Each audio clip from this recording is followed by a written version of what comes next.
And welcome to those here and those watching on Community 7 and those who will later watch this online. And welcome to the LIFTT's community celebration of the 35th anniversary of the Americans with Disabilities Act. My name is Jed Barton, and for the past 15 years it has been my privilege to be part of LIFTT's team working under various titles helping LIFTT's public relations and government affairs effort. On behalf of LIFTT, I would like to thank first and foremost our team of staffers and volunteers who have put in many hours of hard work to put together today's celebration. In addition to the speakers you will see from our auditorium, there are over 30 local businesses and organizations outside with tables providing information and services related to disability. We have free snow cones. We'll have ice cream later in the day. We'll be selling lunch. So again, if you're watching. Welcome to LIFTT's celebration of the 35th anniversary of the Americans with Disabilities Act, an occasion not only of reflection, but of gratitude and profound joy. Today we gather as friends, consumers, community partners, public servants, leaders, and visionaries, but most importantly, as equals. All of us are here because we believe in the same profound truth, that justice, equality, and opportunity should never be reserved for the few, but they are the rightful inheritance of all. Whether you are joining us as longtime supporters of LIFTT, or you're here for the first time, thank you. We're so glad you're here. Your presence honors the immense legacy of the ADA, an act that has changed lives, shifted culture, opened pathways, and reshaped the American imagination on what is possible when we choose inclusion over exclusion and empowerment over pity. 35 years ago, the ADA redefined what accessibility means in free society. It recognized that civil rights are not fully realized until all people, regardless of ability, have access to buildings, sidewalks, schools, jobs, buses, information, and the dignity that define American life. Thanks to the ADA, disability no longer defines the limit of possibility. Thanks to the ADA, we build ramps, not walls. We provide captions, not silence.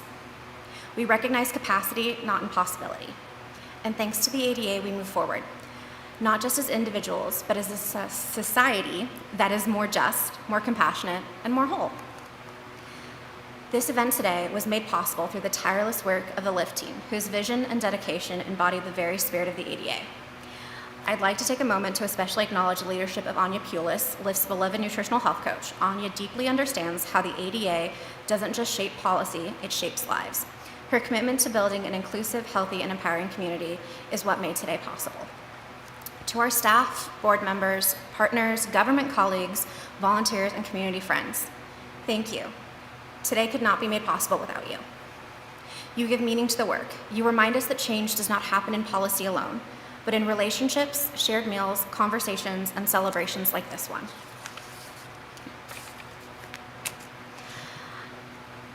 Now I share a personal word from LIFTT's Executive Director, Carlos Ramalho, who hoped to welcome you here in person today.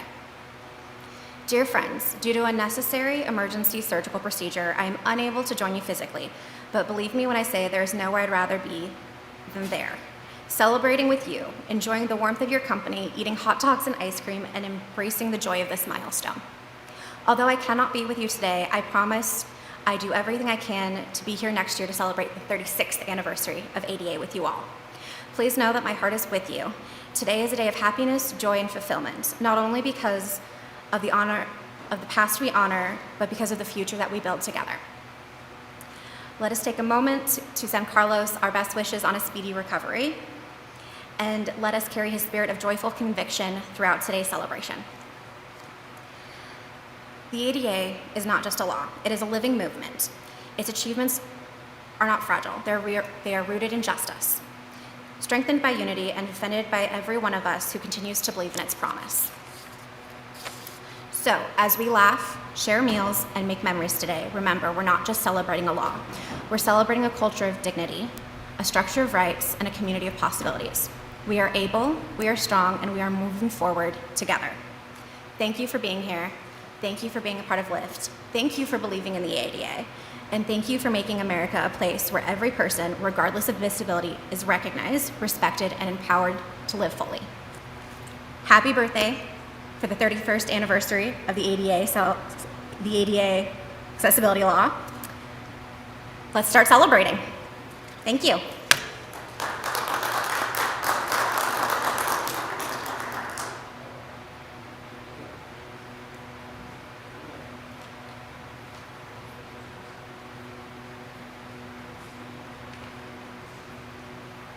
Thank you, Alyssa. And right now, I'm going to introduce Jen Hawkinson, LIFTT's regional manager out of our Glendive office. Jen has been with LIFTT again almost 5 years, and again, there's no one more dedicated to providing quality services to the people. And it's not just even people with disabilities, but all of the people of the eastern region of Montana. Jen?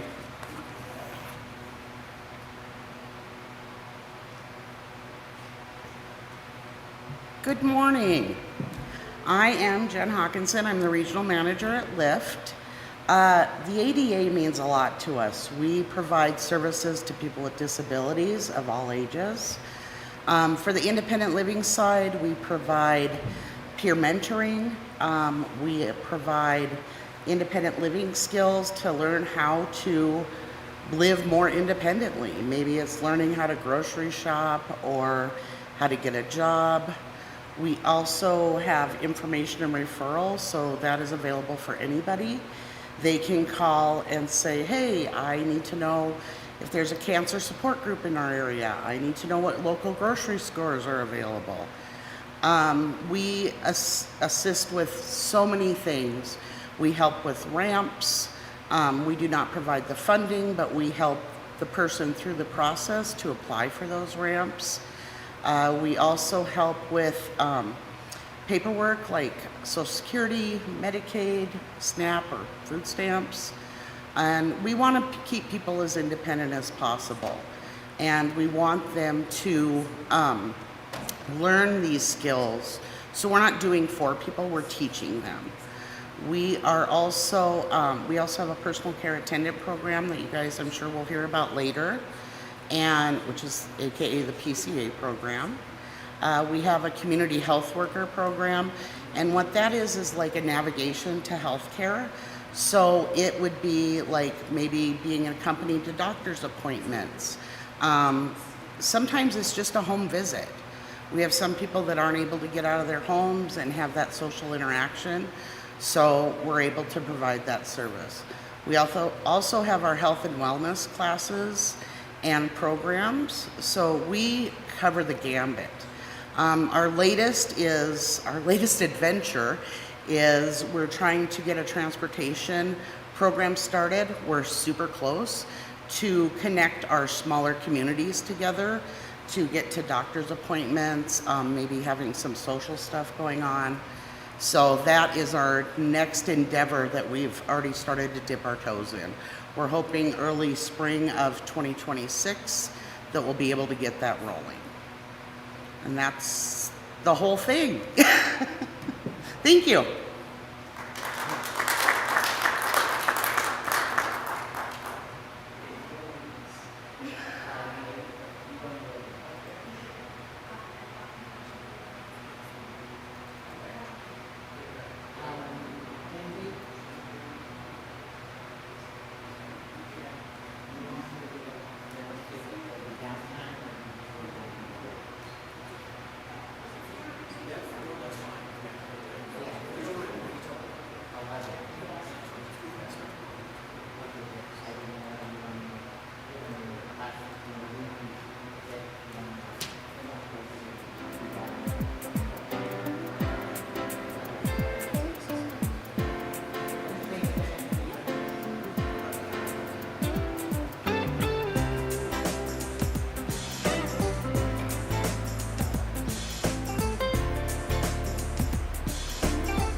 originally from São Paulo, Brazil.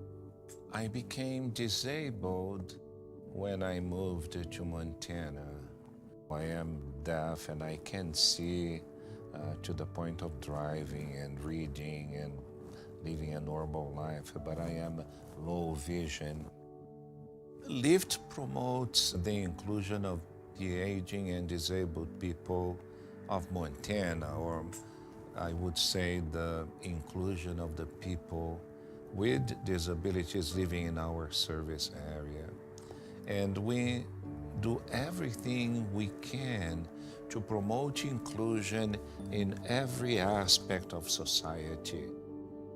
This year, we chose to promote disability inclusion through transportation because there is no independent living without a person enjoying the right to move freely in society.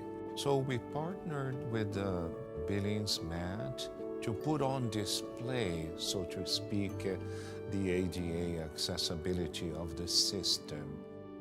Met Transit is the primary public transportation provider for the City of Billings area. We provide both fixed route bus service and complimentary paratransit service. Our entire fixed route bus fleet is ADA accessible with ramp style deployments. The buses can actually kneel the front end of the bus where you're boarding so that it's curb level, so there's no reason to step up into the bus. If you're using it in some sort of mobility device and can't necessarily cross that gap between the curb and the bus, you can have a ramp deployed for an individual to actually board more easily. The fixed route system is also fully equipped with voice enunciation on board for individuals that are actually either visually impaired or hearing impairments, because it does both audible announcements based on the stop location. It's actually a computerized system that we use in conjunction with our GPS bus tracking system. So it knows what stop it's at, what stop it's approaching, and so forth. So it can announce those, make those announcements for individuals that might be visually impaired. We've got a lot of features built into the fixed route system to support individuals that have a wide range of impairments. You see, transportation is not only important for people to go from point A to point B.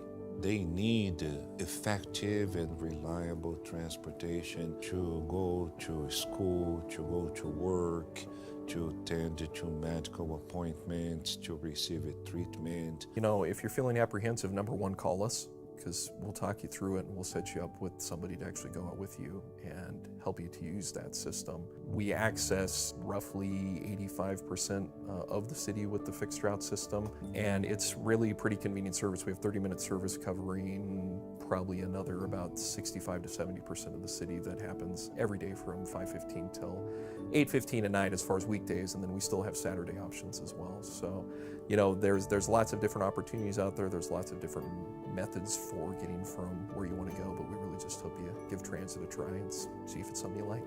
When people with disabilities, no matter what type of disabilities they have, are given the tools they need, they will find ways to succeed.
Disability is something that has a major impact on your life. Every disability is different. And it's never the same thing for two people. I am blind in my right eye totally and partially sighted in my left eye. I was 18 years old. We were traveling way too fast on a gravel road. Broke my neck, my back. My Asperger's syndrome and my cerebral palsy. I have anxiety and depression. People would have no idea just talking to me. Being independent means different things to different people. I want to live in my own house. I want to pay my own bills. Live independently and not rely on other people. When someone is not able to live as independently as they can, it does have a detrimental effect on people's physical and mental well-being. It's no complicated thing. It's just that people with disabilities want to be included. Plenty of people get stuck in ruts when they feel like they can't overcome something in their life. That's where LIFTT comes in. Living independently for today and tomorrow. LIFTT. We help people of all ages and all types of disabilities find the resources or acquire the skills to live as independently as possible. We serve the southeastern 18 counties here at the Billings office. We have a variety of things that we offer. We can help with grant funding for adaptive equipment. Maybe a home modification so they're able to access their home. We help people to find that funding. Helping people apply for Social Security benefits. Medicaid, Medicare, housing. They have a peer support group. Peer support, I think, is key. Sharing life experiences is one of the most powerful things to help people who might be new to disability, who might be struggling with their disability. Youth transitions is kids that are transitioning out of high school. They need to learn those adulting skills. It might be rent an apartment, learn how to grocery shop, budgeting. Help someone advocate for themselves in a school or an employment setting. One of our biggest strengths is providing folks with information and referral. If we can't help you, we hope to know who can. A lot of times we'll have a potential consumer call in and they think that they just have one need, and it turns out that we end up finding 3 or 4 things we can actually do for them. You can just come in and say, hey, I feel like I have this going on. Can you help me? And we can, which is so cool to me. I love that. Most of us on staff at LIFTT have identified ourselves as having one or more disabilities. That is helpful in many cases. It's easier to empathize with someone when you yourself have struggled with a disability. This is what we specialize in. This is who we are, and this is what we do. And it costs nothing to go to LIFTT. It's a nonprofit organization and they're there to help. Somebody that was a consumer that was working with LIFTT was asked to do an art project. He visualized that the balloon helps to lift people up. And then it became the logo, and it's stuck. There's been success on all kinds of levels. It's really rewarding to have a consumer go, hey, I was able to do this by myself today. We want people to live their best life as independent as possible. Live as everyone else in society and live as a part of society, not apart from society. Everybody needs help. Sometimes you just need a little more help, and that's okay. That's absolutely okay. There's plenty of life to live still, and there's a way you can do it. Keep chipping away at it, little by little by little.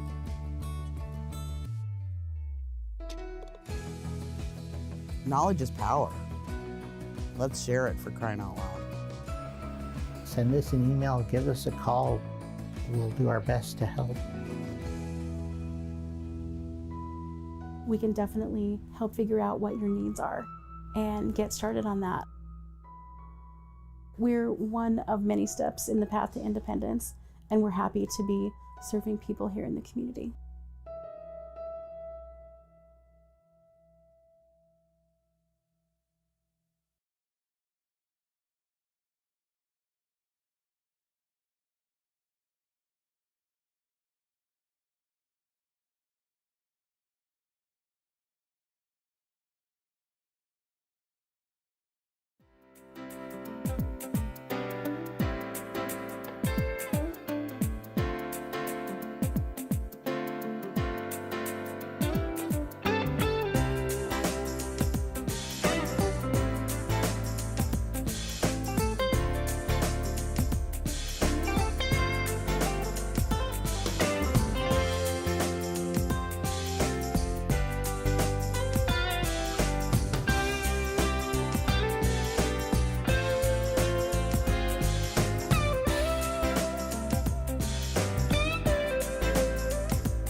ADA Celebration. I'm Jed Barton with LIFTT, and our next speaker is Jeff Smith. He's a physical therapist and owner of Alpenglow Physical Therapy here in Billings. Alpenglow has been a great partner of LIFTT as we in the last year have launched a health and wellness program, including some physical fitness seminars and classes, and it's been wonderful to have Alpenglow's assistance in that, and it's wonderful having them here today. Jeff? Thank you. Thanks, guys. Let me move this a little bit. Is that okay? Cool. All right, hello. Thank you for the introduction. Like you said, my name is Jeff Smith. I'm the owner of Alpenglow Physical Therapy. We are a clinic, PT clinic, that started a few years back with a vision. It was a vision to change lives, a similar vision that was present when the ADA was put into effect, as well as when LIFTT was founded.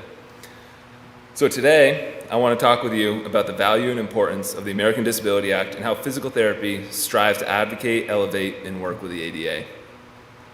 As physical therapists, we work with a large demographic of individuals and are fortunate that we get to work with people at such pivotal times in their lives.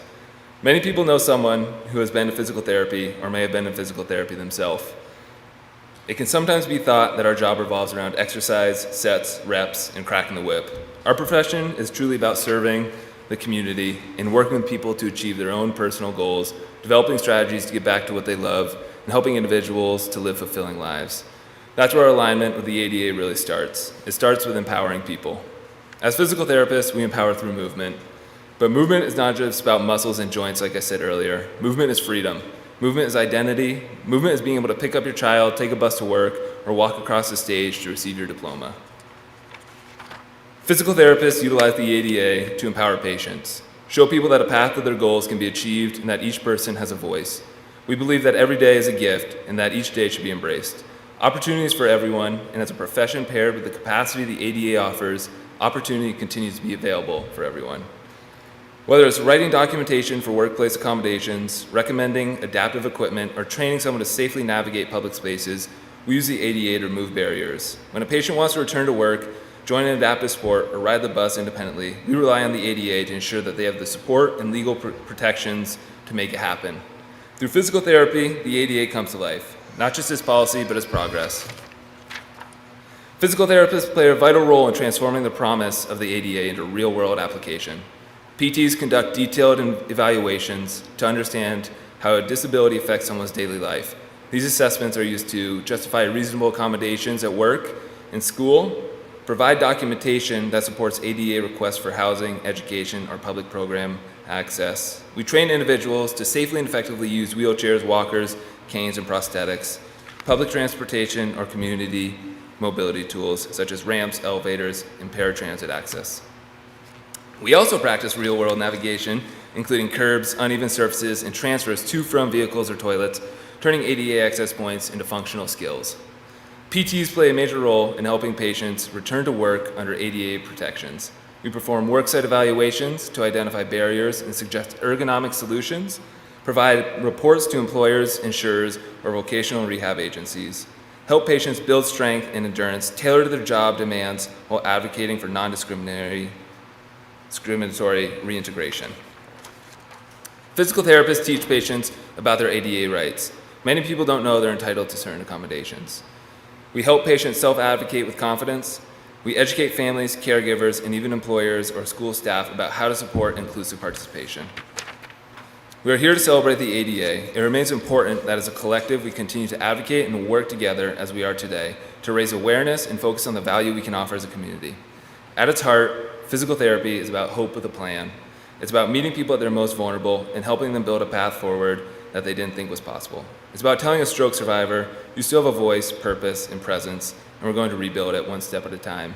It's about telling a child with cerebral palsy, you don't need to change to belong, you already do. Let us never forget, the ADA set the standard, physical therapy helps rise to meet it. Thanks. That's my speech on PT and ADA.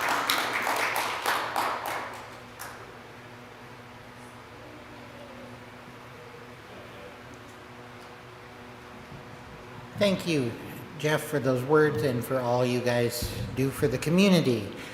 Again, we'll be back. Our next set of speakers will be at 11:30 with a couple of LIFTT team members sharing their reflections. Thank you. Disability is something that has a major impact on your life. Every disability is different. And it's never the same thing for two people. I am blind in my right eye totally and partially sighted in my left eye. I was 18 years old. We were traveling way too fast on a gravel road. Broke my neck, my back. My Asperger's syndrome and my cerebral palsy. I have anxiety and depression. People would have no idea just talking to me. Being independent means different things to different people. I want to live in my own house. I want to pay my own bills. Live independently and not rely on other people. When someone is not able to live as independently as they can, it does have a detrimental effect on people's physical and mental well-being. It's no complicated thing. It's just that people with disabilities want to be included. Plenty of people get stuck in ruts when they feel like they can't overcome something in their life. That's where LIFTT comes in. Living independently for today and tomorrow. LIFTT. We help people of all ages and all types of disabilities find the resources or acquire the skills to live as independently as possible. We serve the southeastern 18 counties here at the Billings office. We have a variety of things that we offer. We can help with grant funding for adaptive equipment.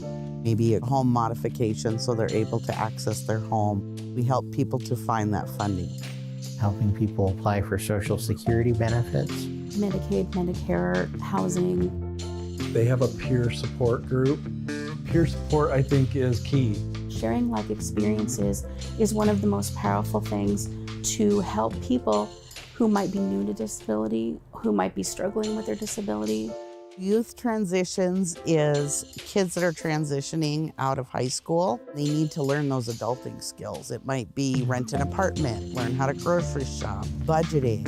Help someone advocate for themselves in a school or an employment setting.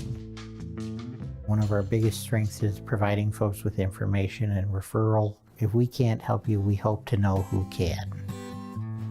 A lot of times we'll have a potential consumer call in and they think that they just have one need, and it turns out that we end up finding 3 or 4 things we can actually do for them.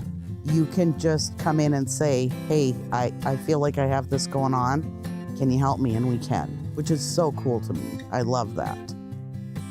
Most of us on staff at LIFTT have identified ourselves as having one or more disabilities. That is helpful in many cases. It's easier to empathize with someone when you yourself have struggled with a disability. This is what we specialize in. This is who we are, and this is what we do. And it costs nothing to go to LIFTT.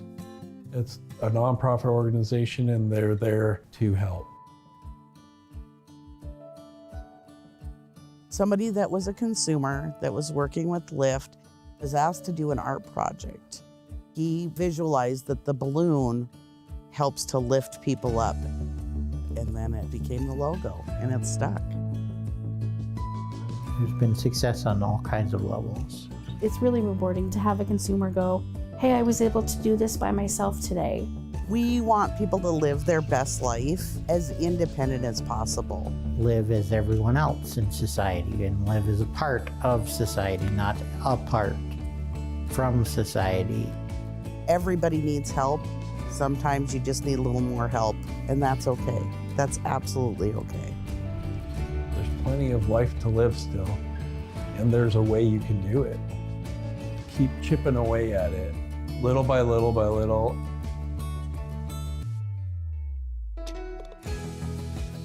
Knowledge is power. Let's share it, for crying out loud. Send us an email, give us a call. We'll do our best to help. we can definitely help figure out what your needs are and get started on that. We're one of many steps in the path to independence, and we're happy to be serving people here in the community.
Welcome back to LIFTT and the celebration of the 35th anniversary of the Americans with Disabilities Act.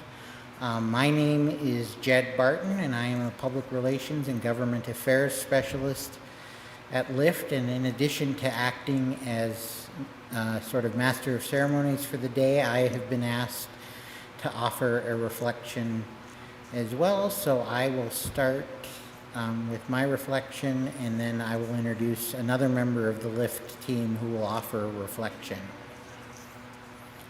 This year marks 35 years since Congress passed and President George H.W. Bush signed into law the Americans with Disabilities Act, commonly referred to as the ADA.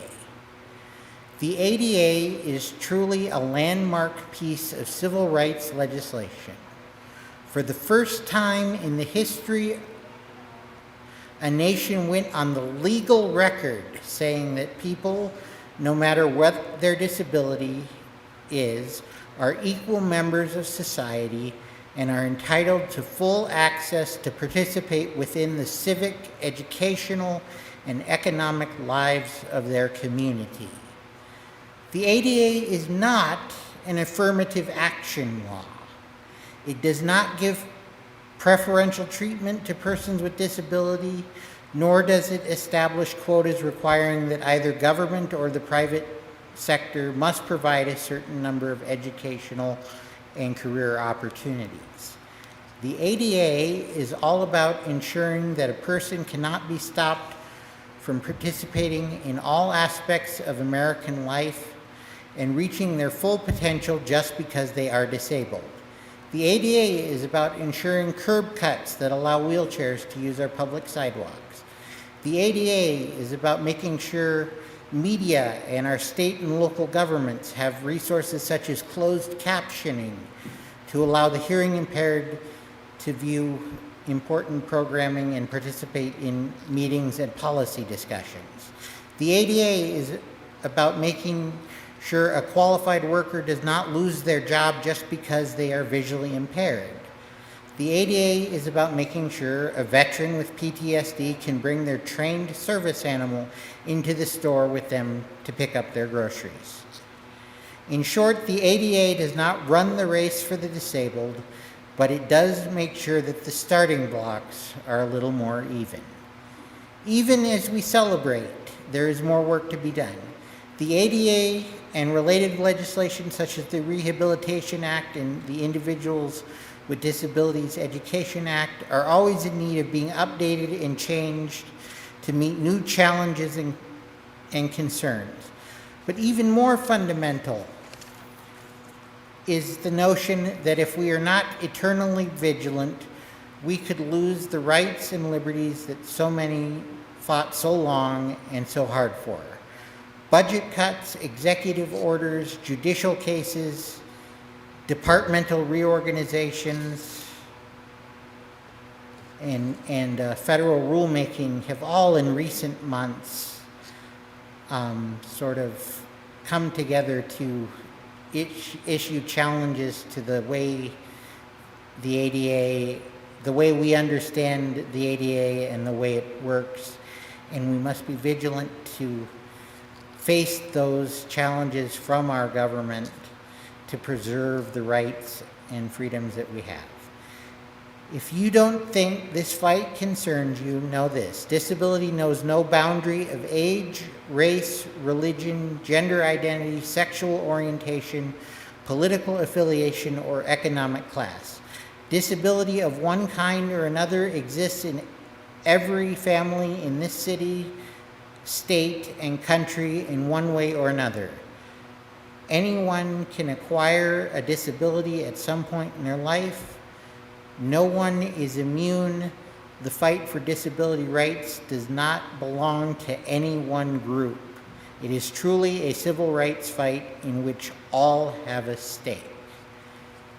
Thank you.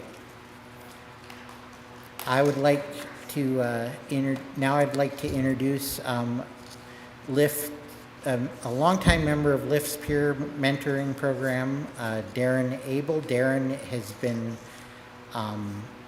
largely responsible for a lot of youth activities here at LIFT. He just this week spent a week at the Montana Youth Leadership Forum as a member of the staff, helping to introduce the next generation into the disability rights and independent living movement and learn how to advocate for themselves. Darren Abel, thank you.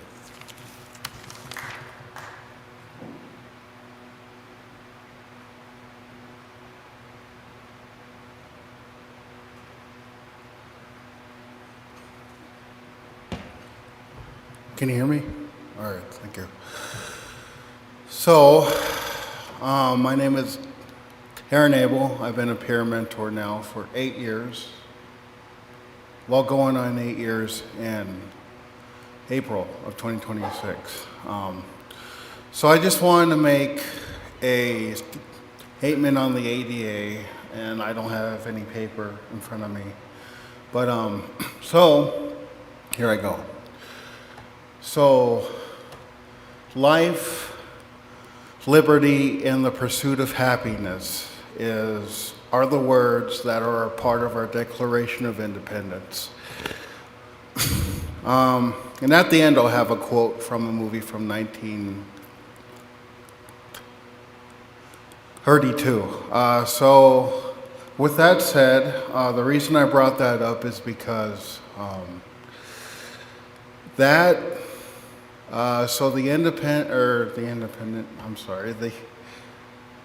Declaration of Independence was signed without the people with disabilities in mind. So I was born with cerebral palsy, and I am actually as old as the ADA itself. So I feel pretty glad when I hear people say it's a young movement. The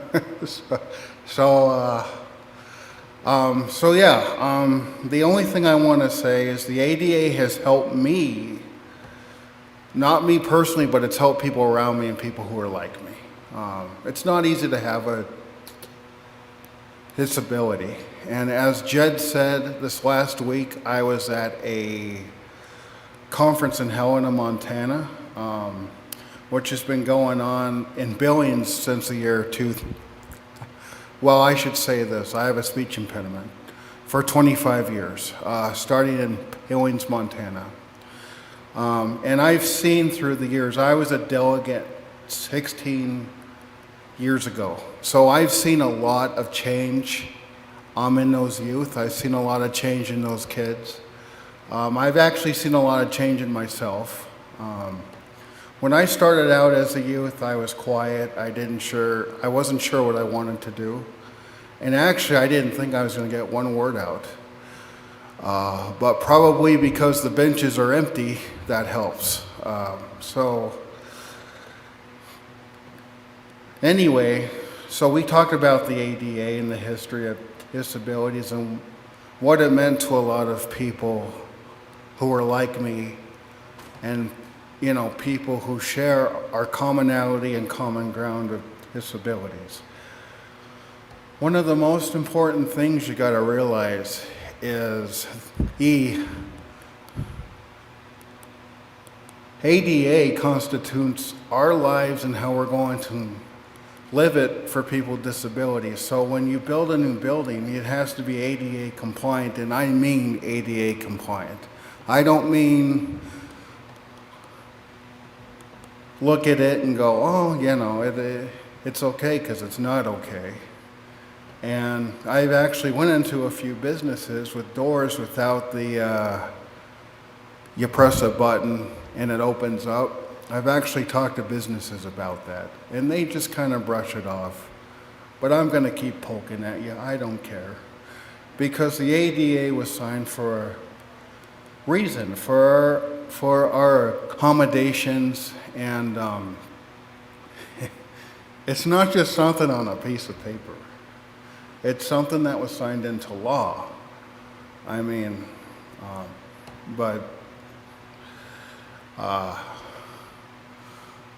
so I just want to say that I'm so proud of how far the ADA has come and how far we've come as individuals with disabilities. And because it's not easy living with disability. It's not.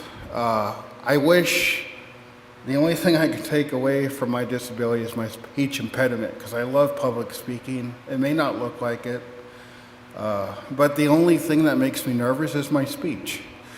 My physical disability, I'm okay with. So, yeah, so if LIFT and the ADA has taught me anything, it has taught me to hit stronger and get stronger with determination. I don't say a lot, but I show through my actions at LIFT and the Montana Youth Leadership Forum that everybody with disabilities, they matter. And so to close this off, I am going to quote a movie quote from 1932. Keep in mind that people with disabilities in that time were known as freaks and sideshow performers because, and that's okay, that's a part of our history. I used to get mad at that, but I don't anymore, but that's a part of our history. That's why we're here. That's why LIFT is here. And pretty much that's why any disability, anyone who helps people with disabilities, that's why those organizations are here. But that's a part of our history. That's how we were viewed. And through time, you had Section 504, 1973. No discriminations against federal places like your job or schools. And then 1990, the ADA. So the ADA, I like to look at it as our Constitution, a form of our Constitution for people with disabilities so we could thrive and open up and just be a part of society as a whole. Ramps, automatic doors, anything that could help us through life. So I'm going to quote this real quick and I will get off of here. So the quote goes, this is a short quote. So it starts out as something like, we didn't lie to you folks. They didn't ask to come here.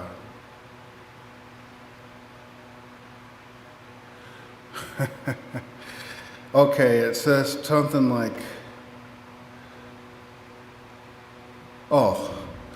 they didn't ask to come into the world this way, but into the world they came.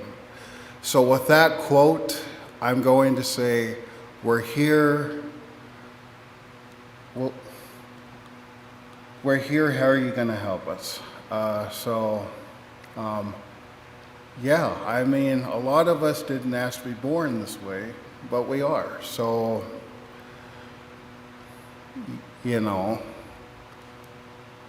so yeah. So that quote has kind of stuck with me for a long time. I actually own the movie.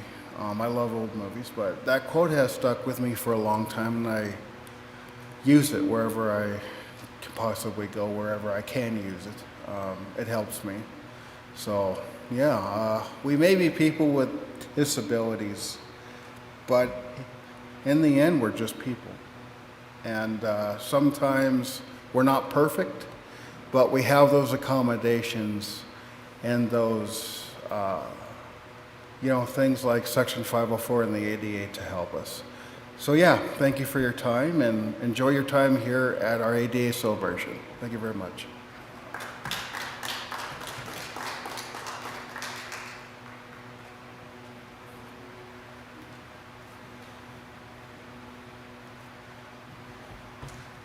All right, thank you, Darren. So for those of you watching on C7 or streaming online, we'll be taking a bit of a break right now. Our next speakers will be at 12:30 p.m. When we'll hear from the folks at Dog Tag Buddies who do wonderful work helping veterans and others train service animals, and from Disability Rights Montana, our protection and advocacy organization for the state of Montana. In the interim, C7 will run some background and stuff, and including at 12 o'clock, a replay of a recent episode of our program, Living Well in Montana, that features our friend and colleague, Jeremy from, and I can't remember his last name, from the National Aging and Disability Transit Center, and that program will tell you more about our upcoming rural ADA accessible transportation plan. So we'll be back here at 12:30. If you're feeling like being out and about today, there's stuff going on here at LIFTT until 3 o'clock. Thank you.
Disability is something that has a major impact on your life. Every disability is different. And it's never the same thing for two people. I am blind in my right eye totally, and partially sighted in my left eye. I was 18 years old, traveling way too fast on a gravel road, and broke my neck, my back. Asperger's and my cerebral palsy. I have anxiety and depression. People would have no idea just talking to me. Being independent means different things to different people. I want to live in my own house. I want to pay my own bills. Live independently and not rely on other people. When someone is not able to live as independently as they can, it does have a detrimental effect on people's physical and mental well-being. It's no complicated thing. It's just that people with disabilities want to be included. Plenty of people get stuck in ruts when they feel like they can't overcome something in their life. That's where LIFTT comes in. Living independently for today and tomorrow. LIFTT. We help people of all ages and all types of disabilities find the resources or acquire the skills to live as independently as possible. We serve the southeastern 18 counties here at the Billings office. We have a variety of things that we offer. We can help with grant funding for adaptive equipment. Maybe a home modification so they're able to access their home. We help people to find that funding. Helping people apply for Social Security benefits. Medicaid, Medicare, housing. They have a peer support group. Peer support, I think, is key. Sharing life experiences is one of the most powerful things to help people who might be new to disability, who might be struggling with their disability. Youth transitions is kids that are transitioning out of high school. They need to learn those adulting skills. It might be rent an apartment, learn how to grocery shop, budgeting. Help someone advocate for themselves in a school or an employment setting. One of our biggest strengths is providing folks with information and referral. If we can't help you, we hope to know who can. A lot of times we'll have a potential consumer call in and they think that they just have one need, and it turns out that we end up finding 3 or 4 things we can actually do for them. You can just come in and say, hey, I feel like I have this going on. Can you help me? And we can, which is so cool to me. I love that. Most of us on staff at LIFTT have identified ourselves as having one or more disabilities. That is helpful in many cases. It's easier to empathize with someone when you yourself have struggled with a disability. This is what we specialize in. This is who we are, and this is what we do. And it costs nothing to go to LIFTT. It's a nonprofit organization and they're there to help. Dawson County, and services to the aging and disabled population of our service area. We didn't receive the vehicles yet, but they have been ordered. The Montana Department of Transportation promised to deliver them by the end of 2025. However, between having the vehicles and providing the services, there is a lot of challenges, I would say. And those challenges can be summarized in a little word called planning. We had to plan details of the program, how we were going to provide services, to whom, what security measures, what routes we would have, what schedule, how would people schedule the trips, who would pay for the fuel of the vans and things like that. And planning was made possible thanks to another grant that LIFTT received. We call it the Transportation Planning Grant from the NADTC. We also have with us LIFTT's Transportation Coordinator, Tina Carter, and she will be part of this conversation. Jeremy, we are so happy you are here. Thank you very much for coming. Yes, of course. Would you please introduce yourself to our viewers? Tell us who you are, what you do, and whatever you need to let us know about the NADTC. So thank you. I've had a really great welcome party to Billings. This is my first time in Montana. So I live in Des Moines, Iowa, and our headquarters for the National Aging and Disability Transportation Center is in Washington, D.C. But the NADTC, as part of our name, our focus is aging and disability, and our primary projects that we focus on are accessibility of transportation. And so we focus and develop different materials. We have trainings that are available. We work across the entire country, so we're a national program. All of our services are free of charge, and so you can access all of our information on nadtc.org. And so my primary role is communications manager, and I manage our newsletter that goes out every month, as well as we put out reports and we put out different materials for people to use. And so, but the reason why I'm here today is for, we've been working with LIFTT for not yet a year, but they applied and we chose them because we saw some good potential here, especially in the rural areas of Montana, to reach a lot of people. And so we took a chance on LIFTT, and they've really excelled beyond our thoughts that we initially had. And we initially set some targets, and they were really low to begin with, and we had to really adjust those numbers early on because we were getting a lot of really good responses with surveys and good responses on social media for the need of transportation in rural Montana. So we've been really happy with how everything has gone with the grant, and happy to be here. I'll be here for a couple days and working with the staff and helping out with whatever I can. Thank you, Jeremy.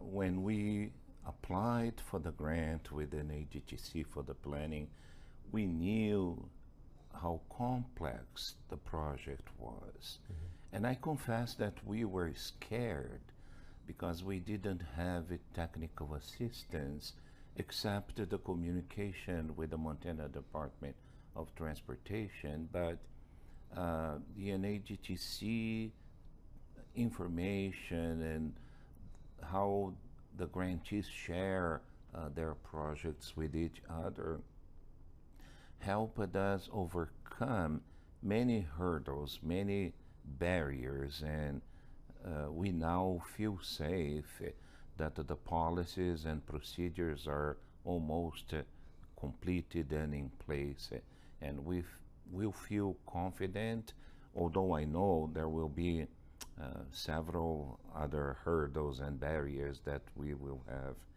to overcome. But for that, we have Tina Carter, our transportation coordinator. She has been working with LIFTT for a few months now, and I wouldn't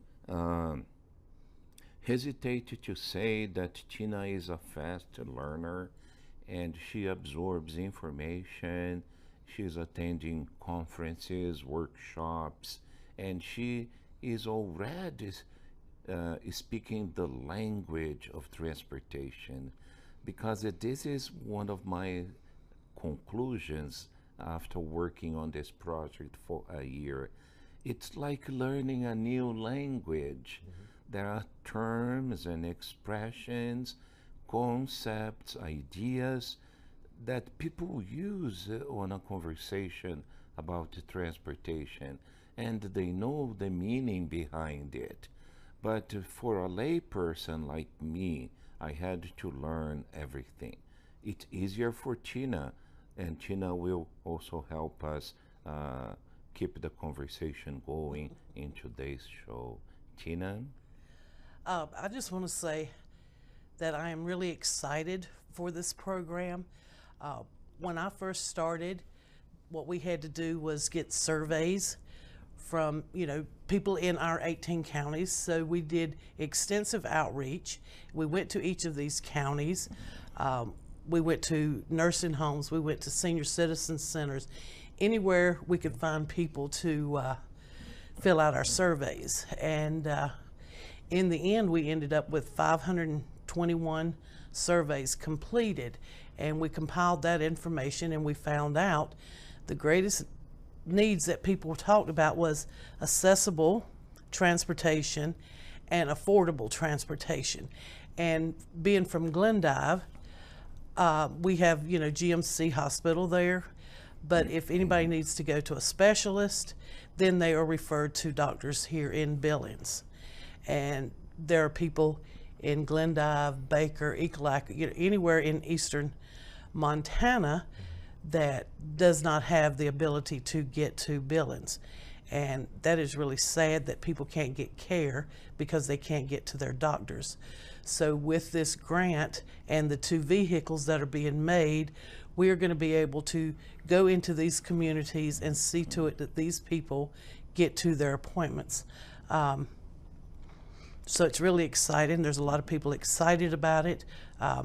It just can't get here soon enough, but time goes so fast. It'll be here before we know it. We still have a lot of work to do in the planning.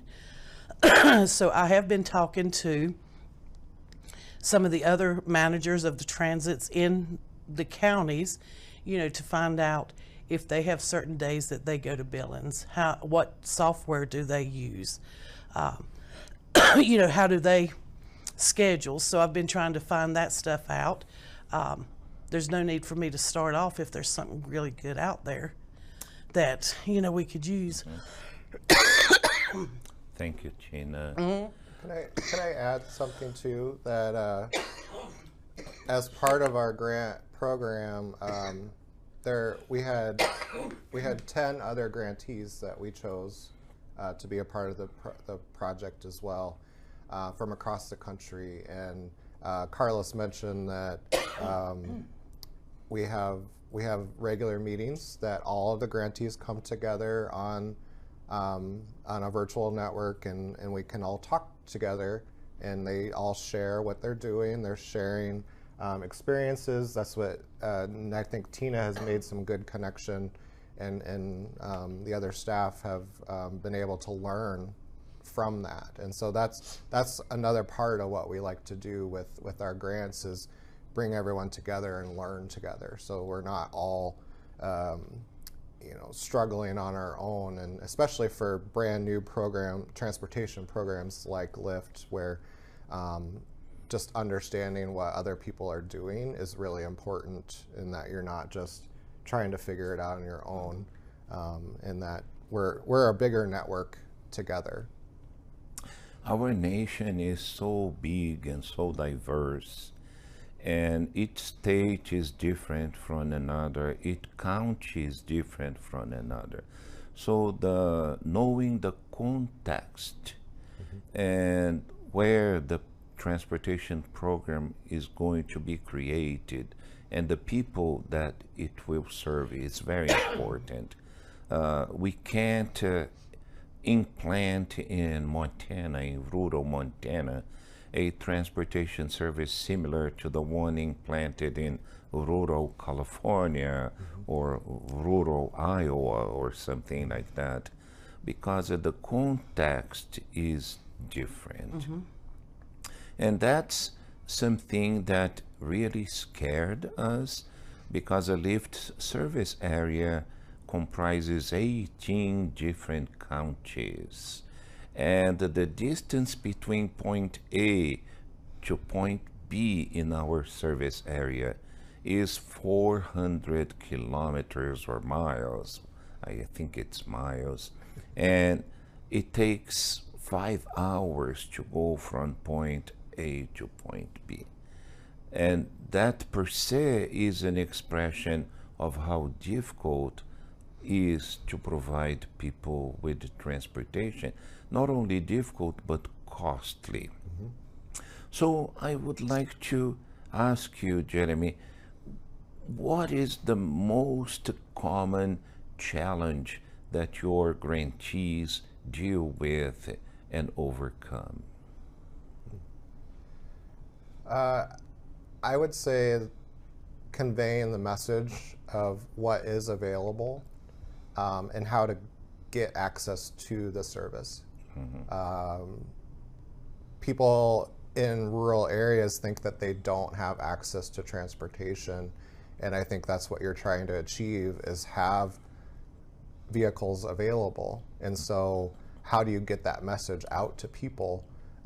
Sometimes it's through mailings or through brochures that Tina and her team are trying to do and get out there and tell people, but sometimes it's through social media, because someone in their rural home that maybe not have a close enough neighbor to have that contact with somebody, they're seeing it on their laptop or their phone that this might be available. And so systems like yourself have to rely on social media or newspaper or something like that to get the word out, and I think that's really valuable, that I know that you're working with Lee Enterprises and the Gazette to get that word out, to reach all of those areas, to let people know. And I think that's what people struggle with, is what is available and how do I get access to that service. Where C7 TV is one of our strategic partners.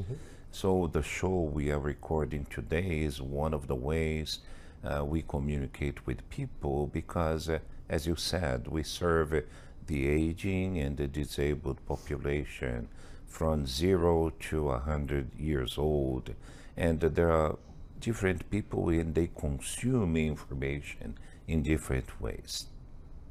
And we are always mindful of paying attention to them.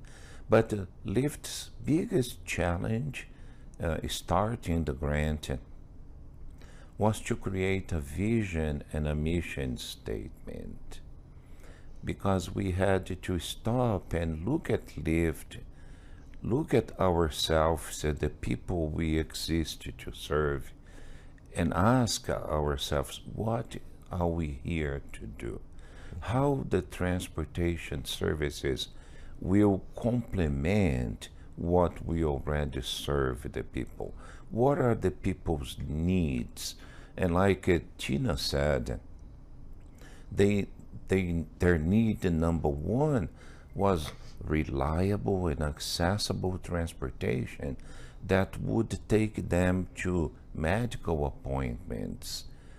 That was their priority. The second priority we identified was shopping. You know, the other day, Tina and her co-workers were telling me that in rural Montana, they don't have grocery stores like Walmart or Sam's Club or Costco, much less shopping malls. So it is in LIFTT's, let's say, plans to have number one, trips to attend health care appointments.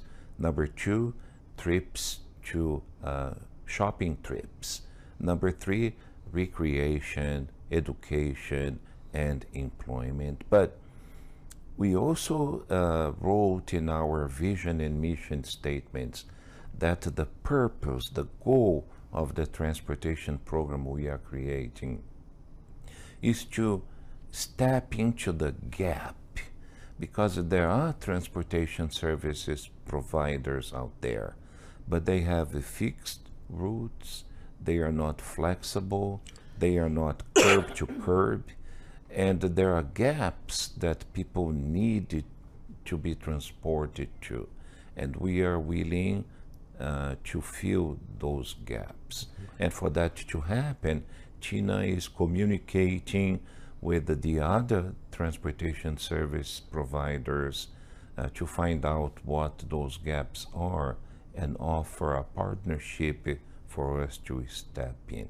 We let them know that we don't want to take over their program. We want to enhance their program, because there are some people in their areas that, you know, their bus is either full, or it's not, something happens, they don't have a driver, you know, for that day that they need to go. So we just want to enhance their program, not take over, so that all of our counties can serve more people. Do you have other grantees that have a similar mission and vision? Of course. They're all exploring new services, and that was what our goal for these grants were, to help people get something off the ground. And so a part of every grant is we wanted everyone to do surveys. We wanted everyone to convene a table of people to talk about the needs and the gaps in their area, because the last thing you want to do is recreate something that already exists. Exactly. Because if you start up and then discover that someone's already doing it, then what's the point? So being able to provide, maybe it is providing a grocery service, you know, once or twice a week. Maybe that is the gap. Yeah, because over in Glendive,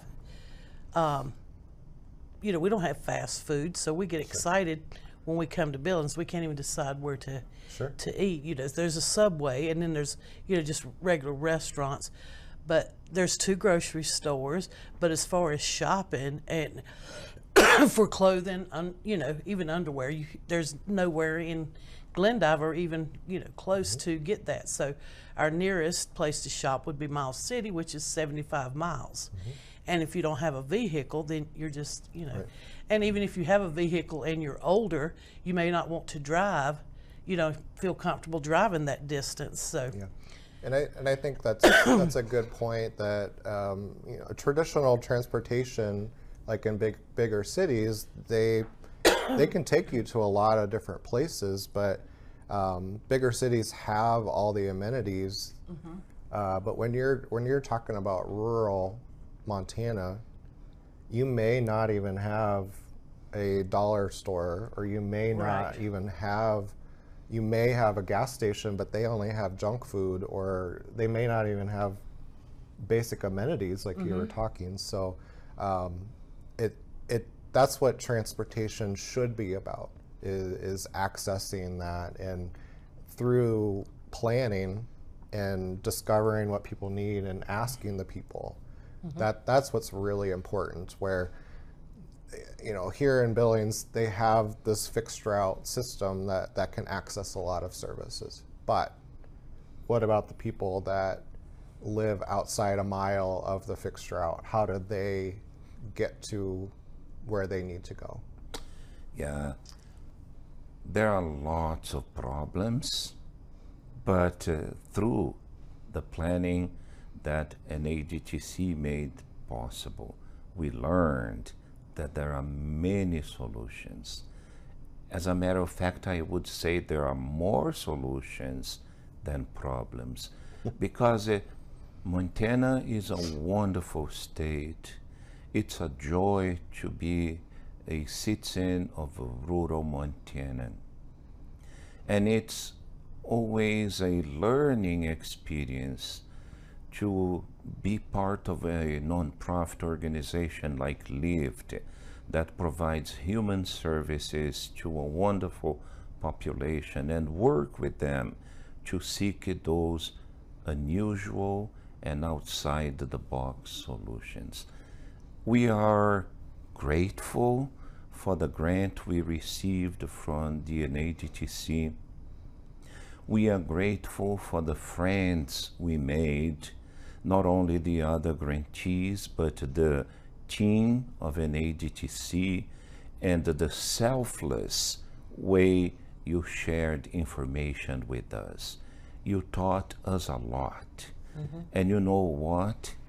Whatever you taught us regarding the planning of a transportation program can be used for any new program that LIFTT will create in the future. From creating a budget, performance standards, and then a phase planning project with policies and procedures is a lesson that we will carry with us for as long as we work at LIFTT. So thank you very much, Jeremy and all team from NADTC. It's our pleasure. And that depletes our time with you. Please stay tuned. We'll be here next week talking about the celebration of the 35th anniversary of the Americans with Disabilities Act.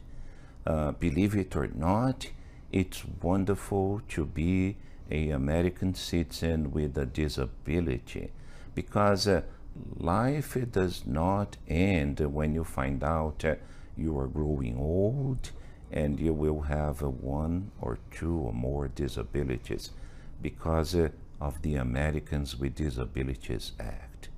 We will see you soon. Meanwhile, continue to living well in Montana. Thank you.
Back to the ADA celebration at LIFTT, 35th anniversary.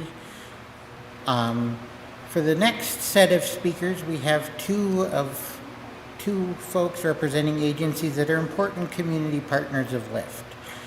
First up is Dee Dee Baker. Dee Dee is a certified dog trainer and executive director of Dog Tag Buddies, an organization that helps provide veterans and other folks with disabilities with trained service animals that help them live their lives as independently as possible. Dee Dee?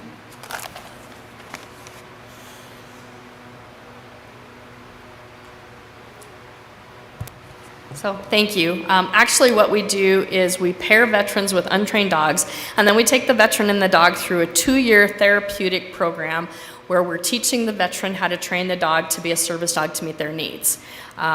We got into that as a way to, I built Dog Tag Buddies from the ground up. It was an opportunity to honor my husband's service, who was in Iraq in 2004 and 2005. When he came back, we didn't know what PTSD and a traumatic brain injury would look like, and we quickly learned that one of the most profound things that were impacting him on a day-to-day basis were our dogs. And while none of them were trained service dogs, the impact that an animal has on an individual is pretty important. The program started in 2015, so we're 10 years into this. The program includes working with veterans to determine eligibility as we're looking at what their needs are and is a service dog going to be the best fit, because as we all know, diagnosis may not necessarily rise to the level of disability, and if there is a disability that we're looking at, we need to know what is it that we can actually train the dog to help. So aligning expectations and making sure that the dog is going to be the best fit for them, because when I talk to my veterans and I explain to them, having a service dog means you will never go to the bathroom alone. And it's like having a toddler by your side, because you always have to be prepared. So there's a lot that goes into it, and making sure that not only are we choosing the right veterans, that we're also choosing the right dogs. As we look at what we do, one of the things we explain to them is need before breed. So we want to make sure we have a really good conversation and an understanding of what the disabilities are, what are the challenges that impact your activities of daily living, and what is it that we need to teach the dog to do to help you. And so size, temperament, personality, lifestyle, all of those things that go into choosing the right dog for the right job is super important. That's kind of it in a nutshell. We got involved with this, as I said, as a direct result of my husband's military service, which is how we ended up serving the veteran community. And because the veteran community, when we look at Montana and we look at the statistics, approximately 1 in 10 Montanans is a veteran. On top of that, when we look at death by suicide in Montana, Montana's ranked in the top 3 over the last 40 years in death by suicide. Our veteran death by suicide is almost twice the national average. And so having these dogs by their side truly can be life-saving and life-altering for them. And it's not just about the veteran, it's about their family. Veterans go from total isolation. They're missing out on spending time with their families. They push away from people. They ruin relationships. A lot of things can happen. And so when they come into our program, we kind of look at it as dropping a pebble in a pond. If we can spend 2 years with this veteran teaching them how to communicate and build a relationship with a dog, it goes a long ways in them learning that they can have other relationships. They become better spouses, they become better parents, they become better children, employees, community members. So that ripple effect is really important as we look at what we're doing with our veterans. One of the things that we always talk about is we spend a lot more time working with the human end of the leash. The dogs are the easy part. So, that's all I have. Okay, thank you.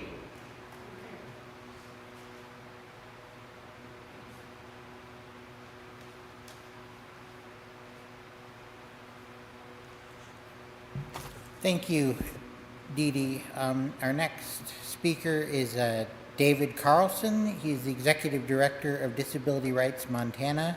Disability Rights Montana is the protection and advocacy organization for Montana, providing needed oversight and guidance and even participating in legislation and litigation to help protect the human and civil rights of Montanans with disabilities. David?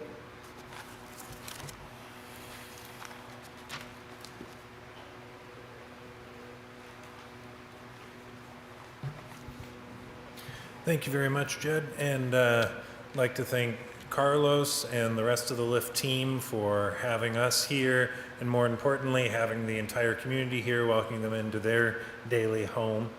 I am with Disability Rights Montana, and we are the protection and advocacy system. So let me tell you a little bit about what that is.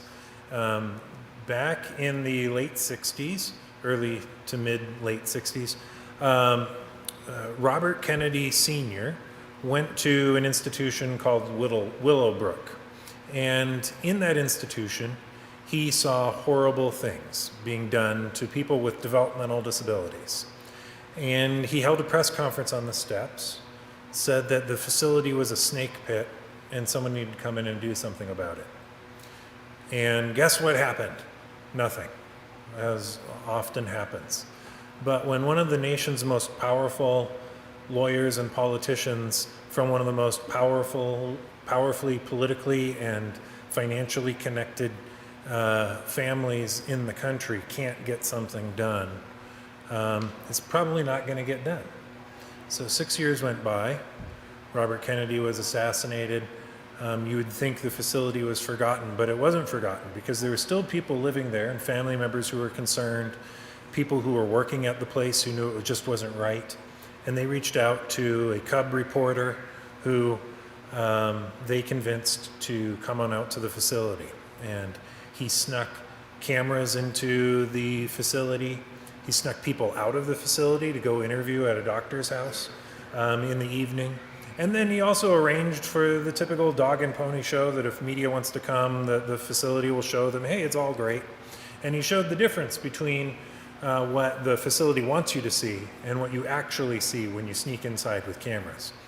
And that reporter, that was his first big break. He was just a local reporter on New York News, and we all now know him. Geraldo Rivera became a national household name both in news and during his talk show days in the 80s.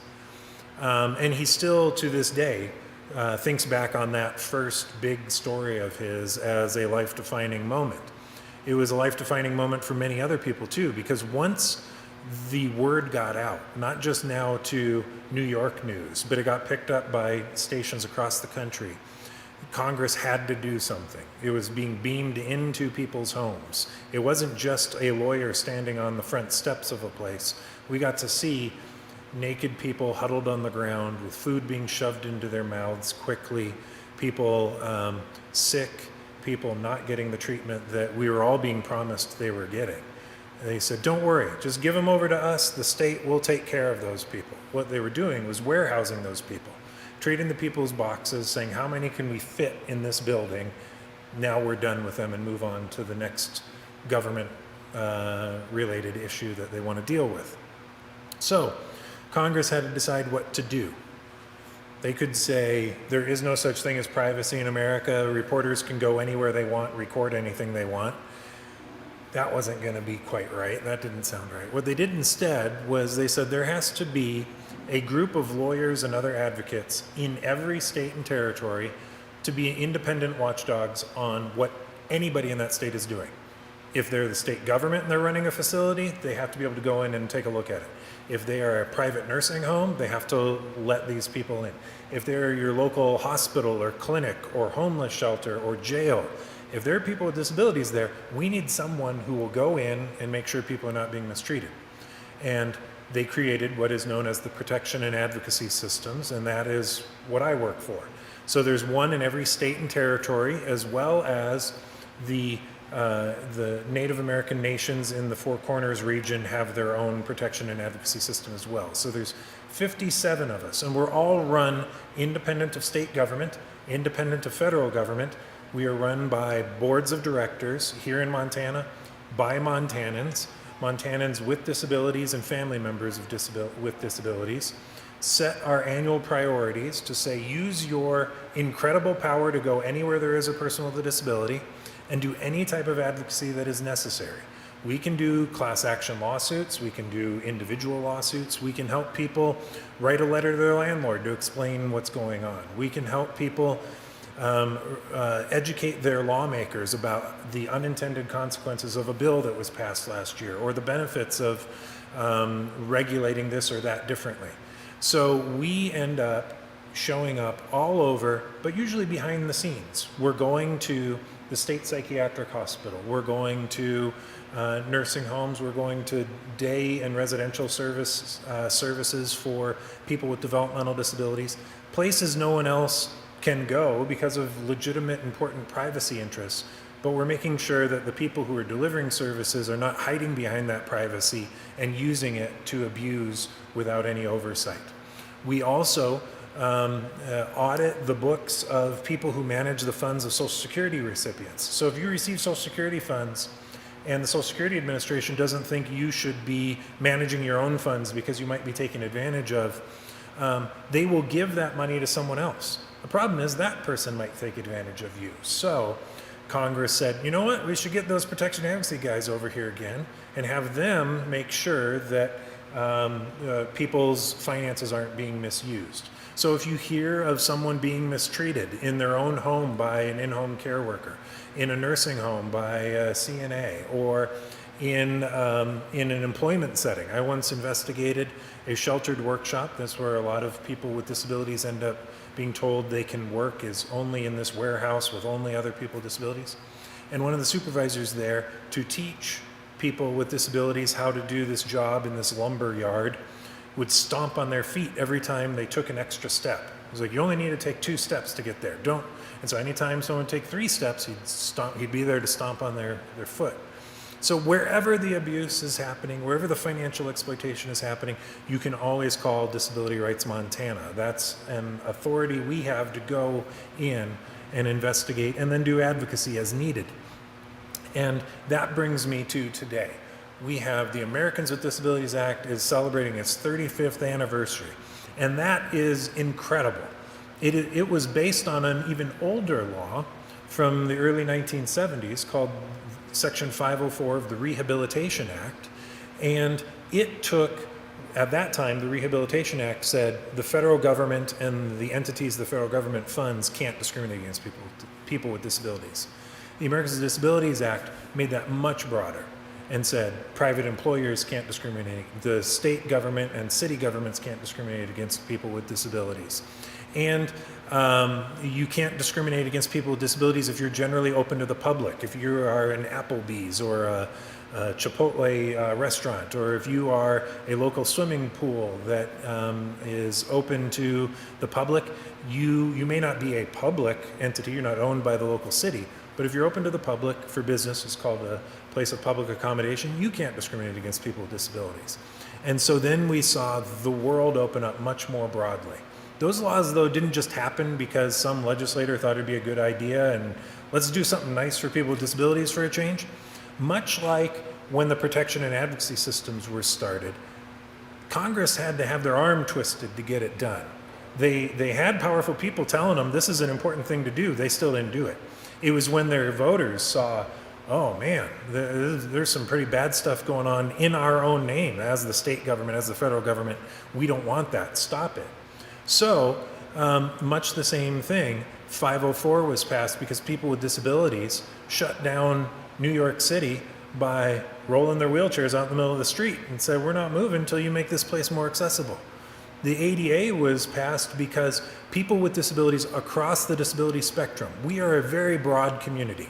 People who are neurodiverse or have heart conditions like myself, all the way to people who use wheelchairs to get around the community, people who have intellectual disabilities, people with mental illness, people with sensory disabilities. We can sometimes just sort of hang out in our own little camps. Maybe we don't even identify with disability at all because of stigma or what's the value in it.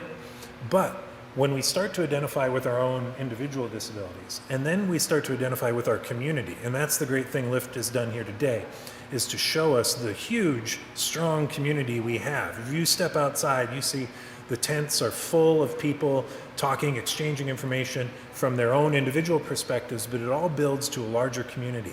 And that's what got the Americans with Disabilities law passed. It's also what is defending it right now.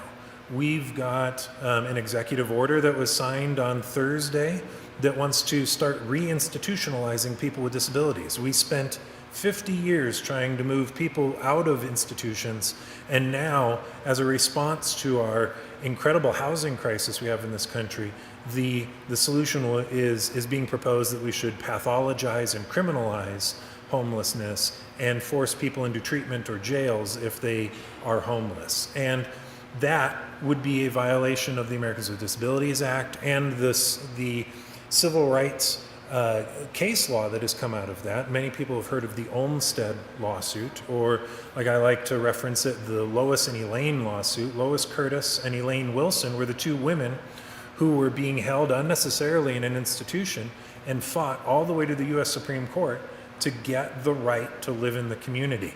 We don't want to go backwards. That was in 1999. That wasn't that long ago. That's within our lifetimes. It was routine and assumed that if you had a disability, you will be going to an institution to get treatment. But then the Supreme Court said, no, if there are community services that can meet your needs and you want to live in the community, go live in the community. The state must deliver those services to you if they would otherwise deliver them to other people. And so we need to rally together to keep the ADA vital and strong today, 35 years later.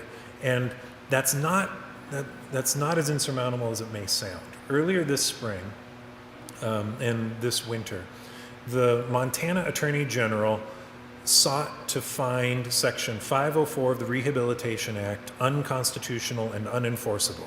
He filed a federal lawsuit to try to do that. And remember, I told you, that was the original law that the ADA was based on. And he wanted to say that that is unconstitutional. Montana's disability community rallied together. LIFTT wrote letters to the Attorney General.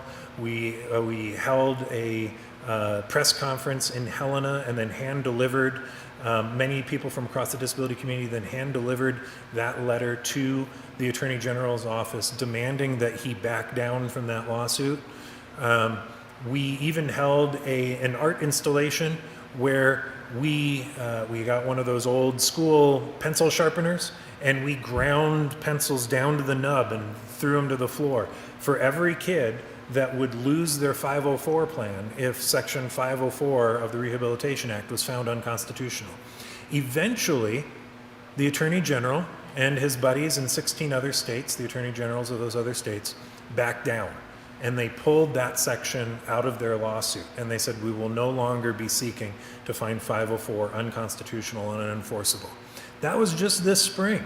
And there was a legitimate, hard-fought attack against our rights, and the disability community responded and fought back.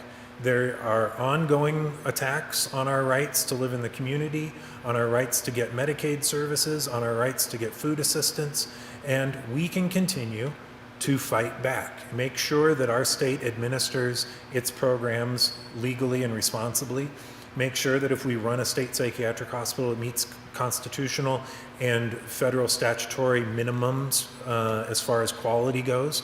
It does not currently. It has been delicensed or decertified by the federal government because it doesn't meet minimum requirements for our psychiatric hospital.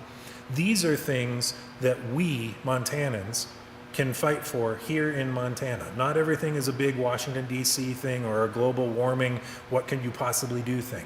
They are make our local politicians listen to us because we are the experts in our lives. So like LIFTT, we think we derive our power from the disability community and we want to help make it strong and nourish it.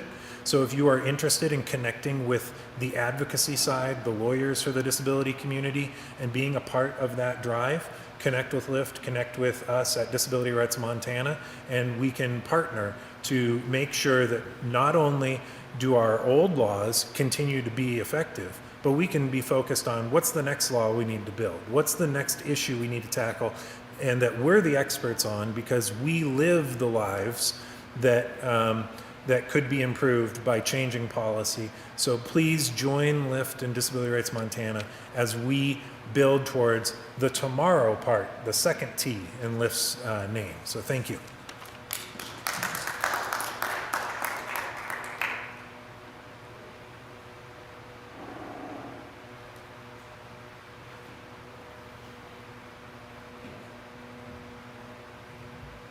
Thank you, David, and thank you again, Dee Dee, and we'll be back, for those of you watching online or on television, we'll be back in around 1 o'clock with a couple more speakers, and thank you.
community partners to speak here in this segment of the ADA celebration.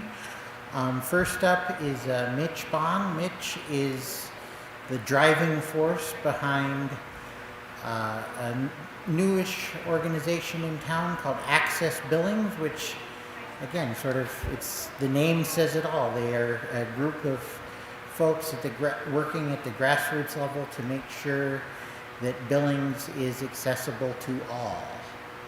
So I will let Mitch take it from there.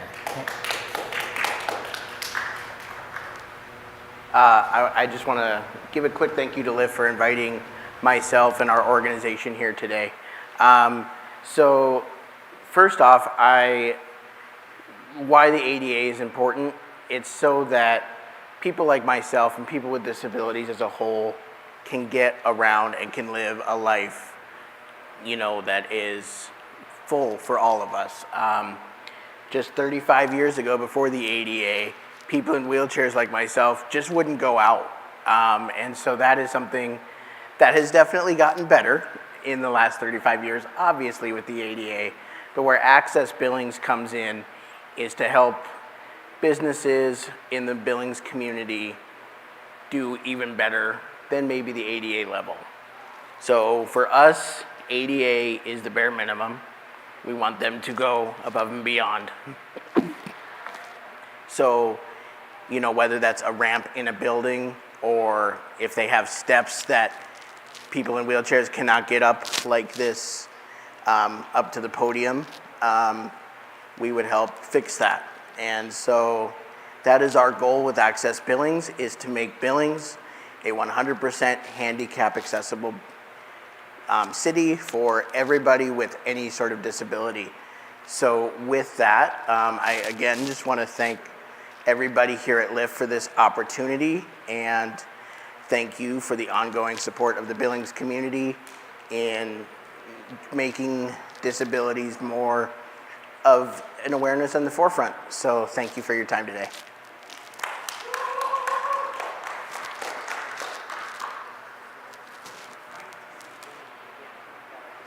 Thanks.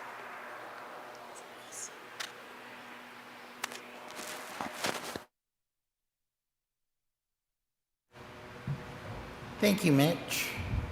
And LIFTT certainly shares your vision of the ADA as the basis for improvement. Thank you, Mitch.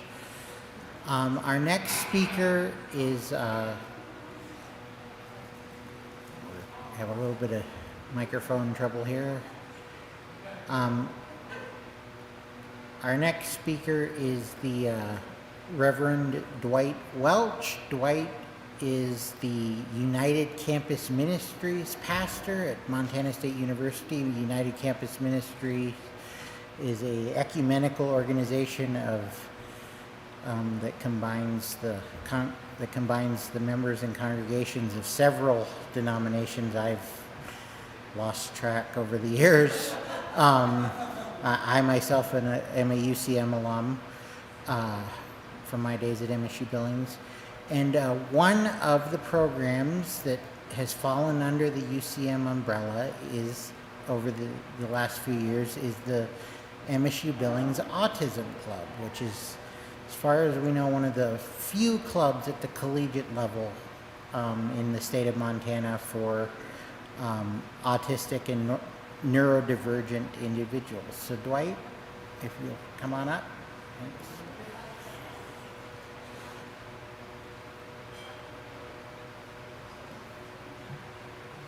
I was going to say that both Jed and Mitch have been UCM alum, and especially when I first arrived in Billings, they were some of my guides as I tried to figure out the campus at MSU Billings.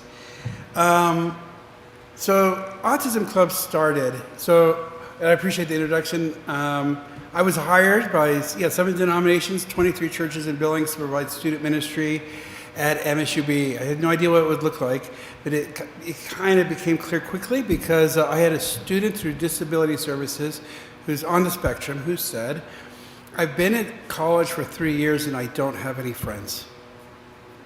And that was the germ, or the genesis, essentially, for the Autism Club, Autism Club. And I didn't know what it was going to look like. I thought it would be support, a support organization, but a lot of the students do have professional, they have those outside supports. What they needed was social time, friends, pizza, movies, games, a place to be on a Friday night. So that's been the primary role that we've played. But we tried to do some educational things. So we did the thing with Michael McCurry, who was an autistic comedian who came to our campus. This fall, we're doing an event called, we're working with the Center for Inclusive Education. And it's called, they're doing a conference on neurodiversity at MSUB on September 19th and 20th. It's free. If you're an educator or a counselor and need continuing education, great. And especially Fridays emphasizing that. Saturday emphasizes families as well as children. But our college students are going to also present because there are certain challenges to succeed well in college while being on the spectrum. Now, I mention all this to say that, of course, one of the challenges for a lot of autistic adults is just to be recognized, because people think of autism as a children's kind of thing. But obviously children with autism become adults with autism. This is how it works. This is what we want, right? We want them to be elderly people with autism, right? This is the goal. And so I get to be working with college students for this. Now I say all of this, I'm going off a while, but if I have time, is that I'm on the autism spectrum. But, and so in some ways it was a wonderful way to kind of, for me to provide the kind of support I didn't have necessarily when I was in college in that same way. Now, I'll mention one other quick thing about that. So, you may have heard statements from our Secretary of Health and Human Services that indicate, Robert F. Kennedy, who indicates that he's puzzled why we have the autism numbers that we have. But I can tell you, generally speaking, that there's not been an increase of folks with autism in this country. There's been an increase of folks who've been diagnosed. And that's a different thing. So in 1981, I was 9 years old and sent to the counselor's office. They're trying to figure out what's going on in school with me. I happened to have the diagnostic report. Everything screamed autism. But not in 1981, it's not going to get the diagnosis. It got the diagnosis of ADHD. Which works. I also have ADHD. But the point is, it didn't capture everything. The DSM in '94 is when they created the Asperger's and autism. So, as an adult, I was diagnosed with Asperger's, and the only reason I mention this is this. And this is for folks who are thinking about their children or themselves, if they've thought about diagnosis. I failed a lot in social interactions throughout my childhood and adult life. And I spent decades beating myself up. Why am I failing? Why am I not succeeding? Why can't I get this right? And the moment I got the diagnosis, it was like, freedom. Like, I don't have to beat myself up anymore, And there's people like me. And I can learn to anticipate what social situations work for me or don't work for me. So, and most of the folks I've talked to, especially got diagnosed as adults, it has proved to be a liberation. And so I was not given any favors that I wasn't diagnosed in 1981. I might have had supports that never existed. So we should be grateful for the autism numbers we have now, because it indicates students are getting the support. And our hope at MSUB is that support doesn't end when you're 18, because there's challenges of dating and jobs and health insurance and getting through school and all the things that we all have to worry about as adults. Autistic folks have to worry about as well, and trying to provide the means of success in these areas. This is a lifelong project to be done. So the only last thing I'll mention is we are working through the Center for Inclusive Education to expand the programming beyond the campus. So right now I work with primarily autistic college students, but we are trying to develop programs that will help families and kids and other underserved populations, especially in Eastern Montana, to get their support. So look to our Facebook page, look to the MSUB Center for Inclusive Education. More programs are on the way, but if you're around, show up on September 19th. And thank you so much, Jed, for the invitation to be a part of this. Thank you.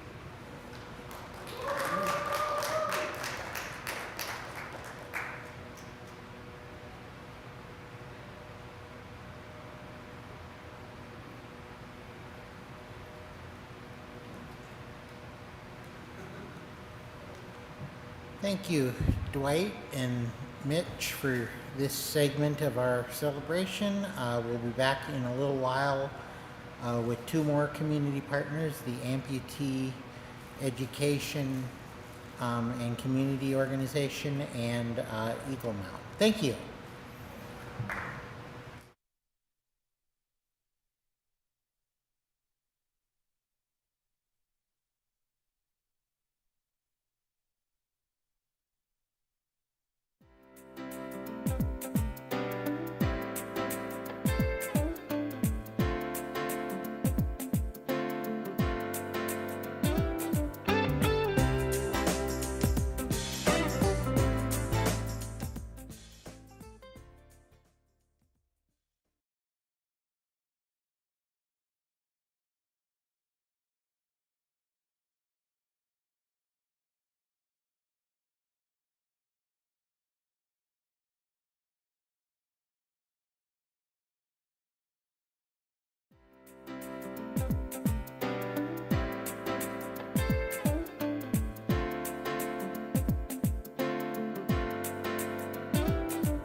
All right, thank you, and welcome back to the television audience as well.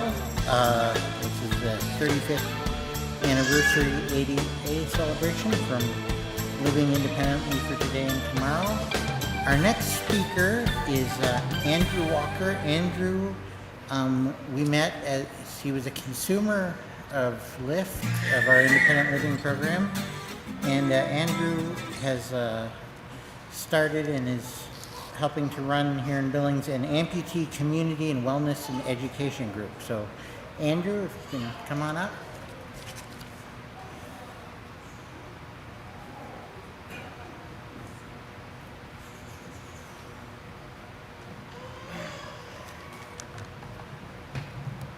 Hello, everybody. Can you hear me? Oh, wow, that's really loud. Some feedback. I just want to point out that's not ADA guideline up the stairs. I'm just kidding. It was best of you. It was a little trickier than I thought to get up here. Good afternoon, everybody. My name is Andrew Walker. I just want to take a real quick second to say thank you to LIFTT, and especially Teresa, who helped us out with some things and invited me to this event. I am truly honored to be here. So like I said, my name is Andrew Walker, and I wanted to share a story that begins on Christmas Eve 2024, a night that started with a pain in my right foot and ended with a journey I would never have imagined. On Christmas Day, I was rushed to the hospital. That evening, I was intubated, and by the next day, December 26th, doctors performed the first of what would be multiple surgeries. The infection was a Group A strep, which was very pernicious and aggressive. Eventually, they had to perform an above-knee amputation to save my life. And at one point, my physicians gave me a 50% chance of survival. So my life was quite literally a coin flip. I regained lucidity on January 9th. I couldn't speak, I couldn't eat, and I was too weak to sit up. I had no idea where I was or what had happened, but I was alive. From there, I attacked rehab with everything I had. I spent time at the Rehab Hospital of Montana, and by February, I was discharged home. But going home was the hardest part. That's when the reality of my new life truly set in. But still, it got better. In March, I received my first prosthetic from my dear friend Caleb Rogers at Alpine Medical. I continued TAC therapy with the help of my beautiful wife, who is also a therapist. So I don't, I got a lot louder. So I don't really get a break. She's, at home, she goes, your gait's a little off, tighten it up. So I'm like, okay, honey, I got it. My therapy team at Alpine Glow, and the motivation that my children were only getting older.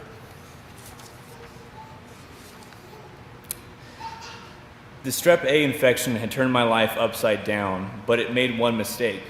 It left me alive.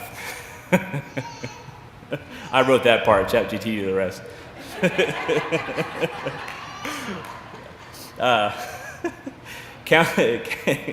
Counseling helped me shift my mindset. Focus on one good thing a day. Improve by just 1% every day. That simple idea changed everything. I was driven to walk again, to return to a normal life. Not just for me, but like what I mentioned before, I have 3 small kids, which you've seen probably walking around today, eating a lot of sugar, so they're hyped up. Being part of their lives was and still is my greatest motivation. I returned to work in April of this year, and just this past Friday, I received my first running blade. So that's pretty awesome. So look out when you're driving around Billings. That's a PSA.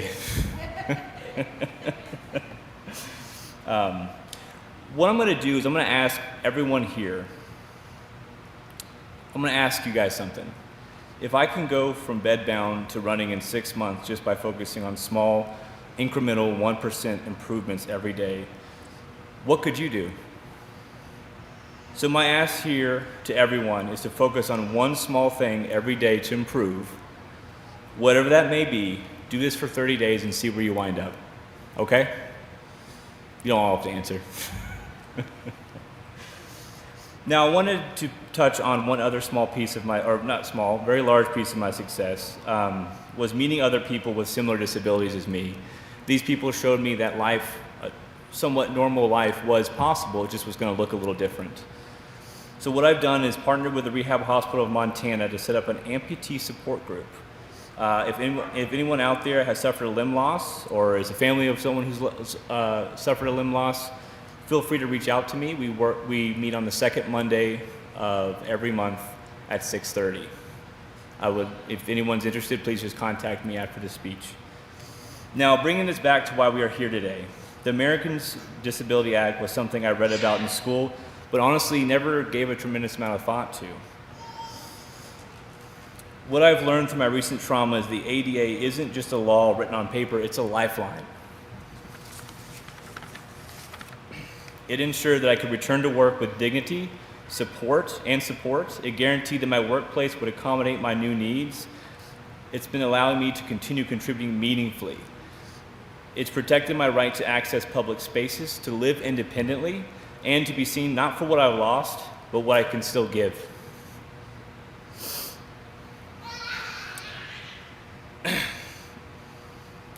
The ADA didn't just help me survive, it's helping me thrive. So today I want to say thank you to the lawmakers and advocates who make the ADA a reality.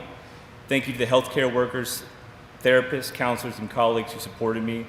And thank you to everyone who believes in a world where accessibility is a right, not a privilege. My journey continues, but because of the ADA, I know I am not walking it alone. Thank you very much for your time.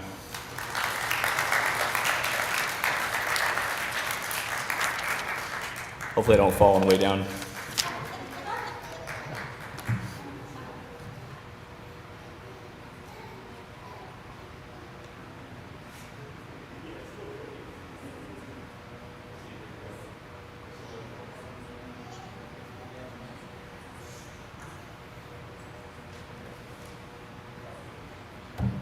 Thank you, Andrew. Our next speaker, earlier today, I believe I said in some remarks about the ADA and participating in civic, educational, and economic life of the community. Well, if you're going to participate in life in the community in Montana, that means recreation as well.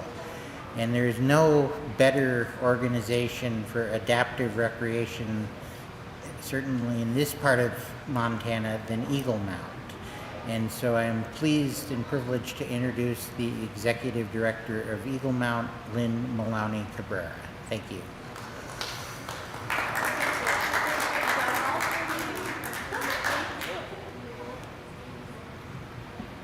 Oh, this is such a pleasure to have this opportunity to visit with you and share with you the good news about Eagle Mount, honestly.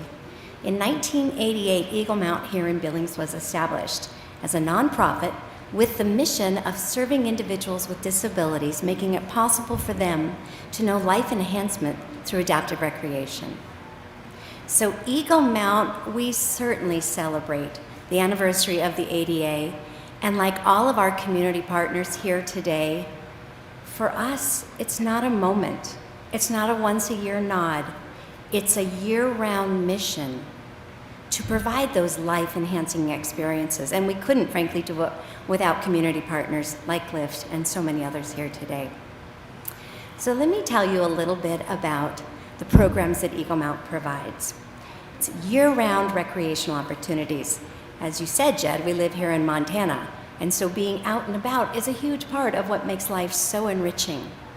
So for Eagle Mount, it looks like cycling, climbing, social nights, skiing, cross-country, snowshoeing, snowboarding, golf, on and on.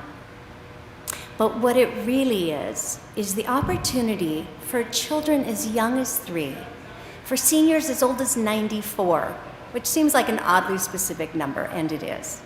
We make it possible for them to know the beauty of belonging. Who among us doesn't crave for that sense of belonging?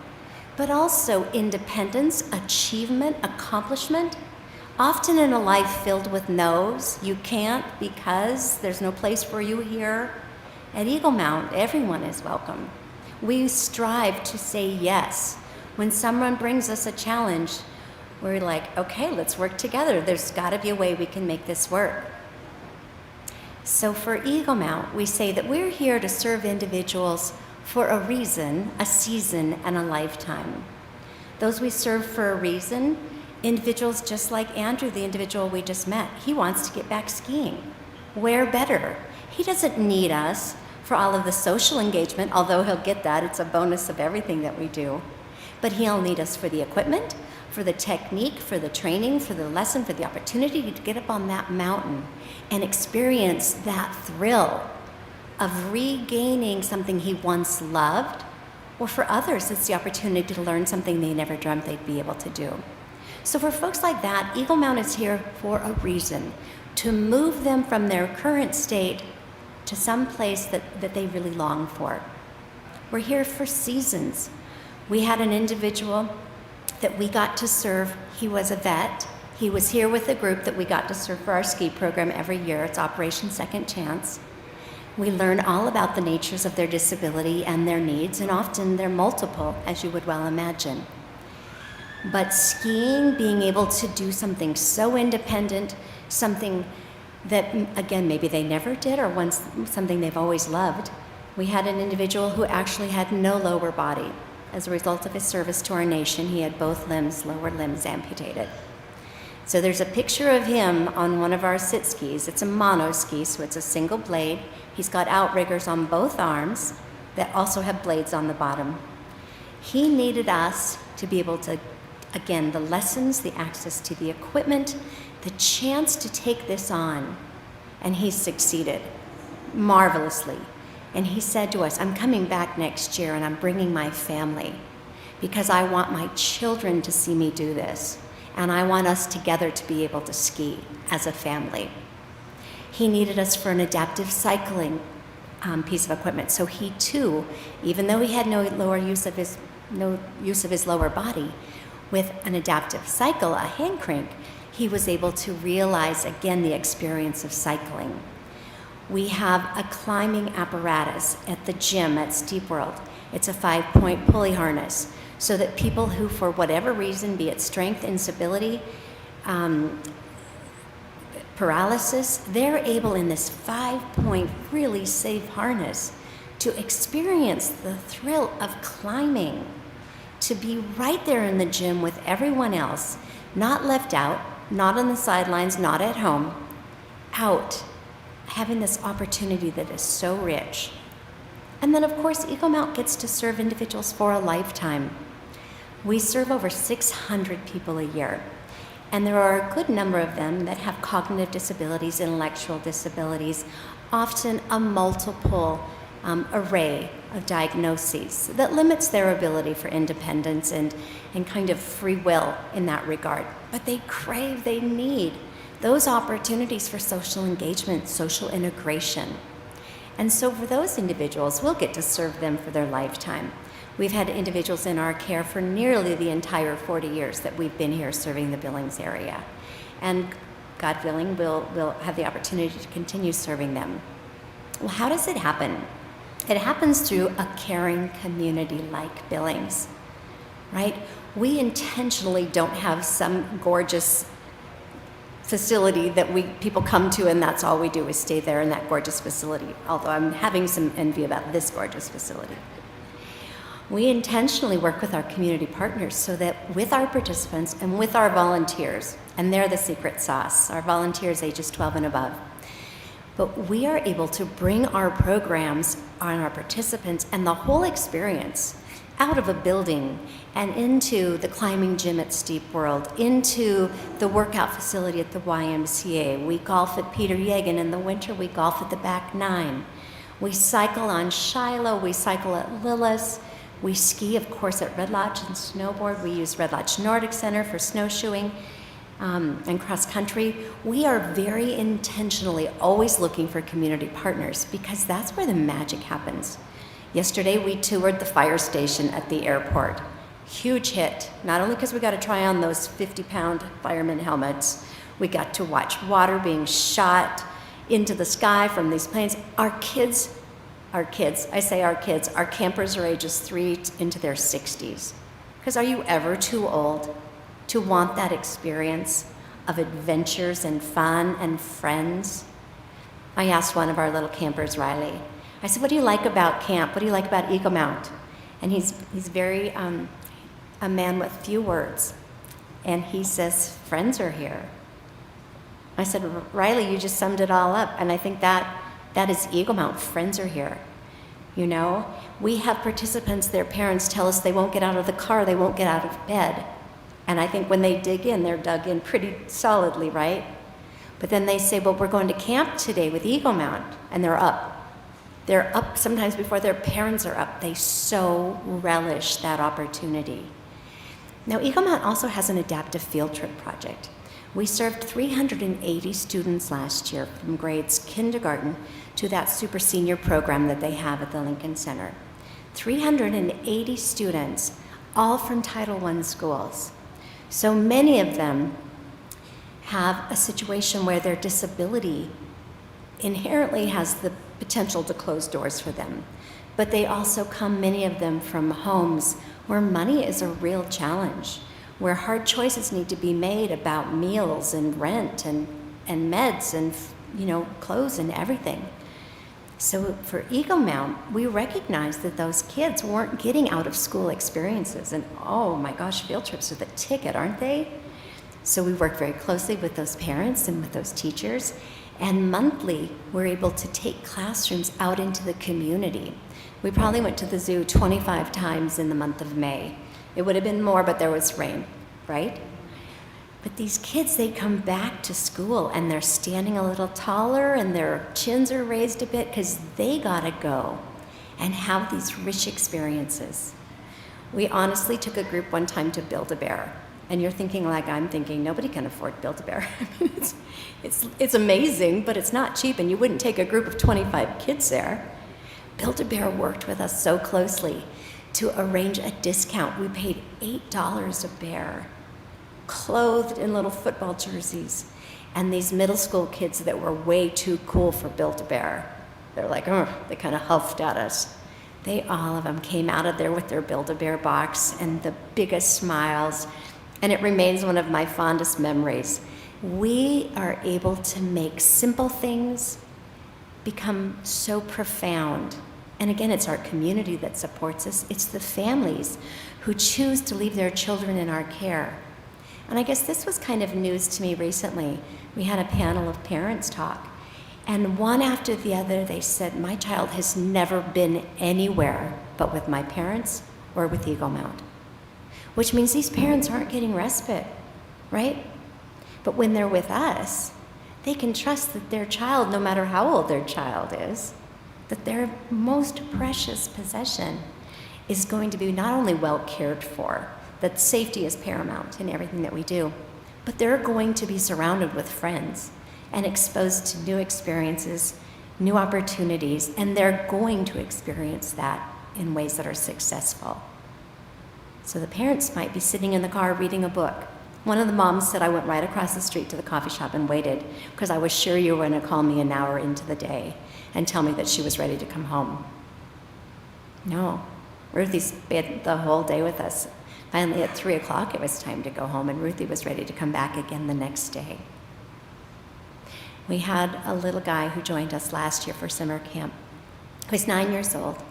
His autism presents itself in a way that all of his buddies at school don't understand. So the world doesn't always respond to him in the most kindest and welcoming of ways. He came out of his first day at camp, and his mom said, she sent me a text a half an hour later, and she said, he just finished 3rd grade. He has said more about his day at Eagle Mount than he said of all of his schooling to date. He couldn't stop talking about it. She sends me another text at 9:30 that night, and she said, finally he stopped talking about it, and only because he just went to bed, right? So he's back with us at summer camp this year. That family needs support. Many of the families we get to serve need support. But again, it's through donors, grant sources, our community, our events that we have. We have a golf tournament and an indoor cycling event. We're able to provide scholarships. And it's not the kind of scholarship application that you're like, okay, here's everything about me and all of my financial records. If a family expresses the need, we take them at their word because we know it can be hard to ask for help, and we do not want finances to be one more barrier between a person who can benefit from our services and things so simple, again, but so profound. as cycling, climbing, social nights. We went to Jersey Mike's. We try to do community-facing things and create success in those community-facing things. So we went to Jersey Mike's one night, and we expressed to the store manager, Octavio, we said, this is going to take a little bit because it's really important that we don't order for our folks. We help our folks decide what they want, but then they get to order for themselves. And he's like, I got all night. And it took a long time, I kid you not. But it's so gratifying, something so simple, it's so gratifying. And it creates that sense of self, that sense of worth. We asked one couple, a mom and a son who were with us that night, we said, is your meal good? They said, we've never been here. We could never afford to come here. And so we just count ourselves so incredibly blessed that the ADA has created this openness in society and in our community to be inclusive, to understand the importance of inclusion. And we're so grateful that 40 years ago, a group of volunteers in Billings, Montana said, we need to provide this here now. So I thank you for your attention. I thank you for the opportunity to share all of this joy. I'll leave you with one special story. One of our campers last week, his mom came over to me and she was like positively like teary-eyed. And she said, I went to pick him up today and he said, I had a great day. And I went like you went. I went, that is so cool. We're so glad. We love having him at camp with us. She said, no, you don't understand. Because of his diagnosis, he is incapable of spontaneous speech. He only can say words that he's heard. But this was all him. Is that beautiful? And that we get to do that for over 600 people a year, every year. Isn't that beautiful? I know. Thank you. I love talking about this. So we do have a table out here. We did just open our fall programs. We also are very much open to visiting with groups who are like, I'm not really sure if my participant or my group of individuals would be really wanting to take part in it as a fall, like as a group program. But the 6 of us would be very interested. So we're looking at how do we do a better job of serving those that are homeschooled, right? We don't want them isolated. How do we do a better job of serving individuals like Andrew? He started a support group for amputees. I said, Andrew, we need to talk. He's like, we need to talk. We get to do that. We get to do that, and this community makes that possible, and I thank you.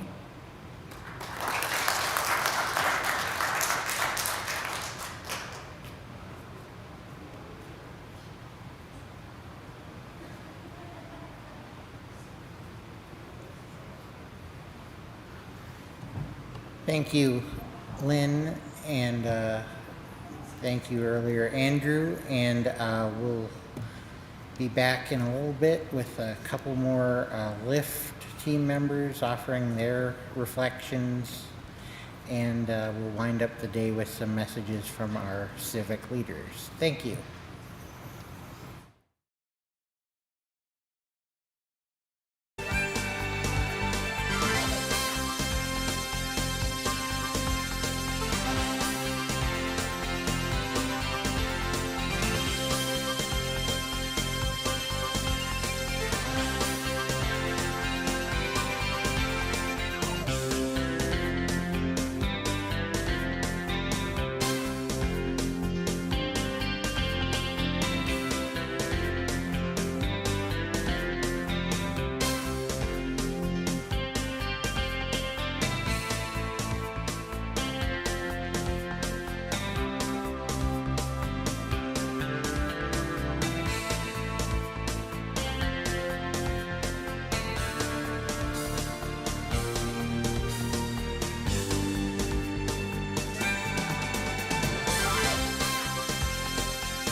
Good afternoon. Are we clear? Okay. Good afternoon again. Welcome back to LIFTT's ADA 35 celebration. We're coming towards the end of the event here, so we've got just a few more speakers. We'll hear next from, once again, from our fearless regional manager from the Glendive office, Jen Hawkinson. So, Jen?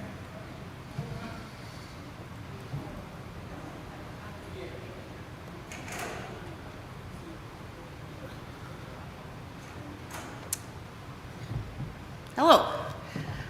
I am here to talk about voc rehab and pre-eds.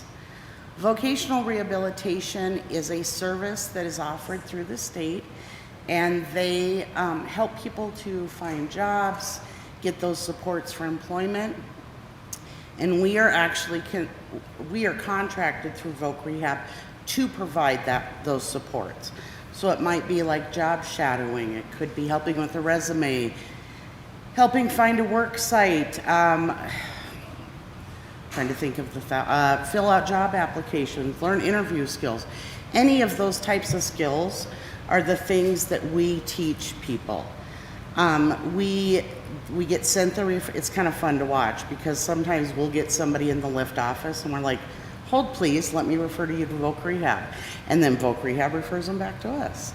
So we have, voc rehab is the adult side, and then there's pre-eds, which is pre-employment education.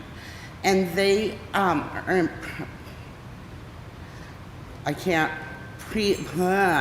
pre-employment transition services.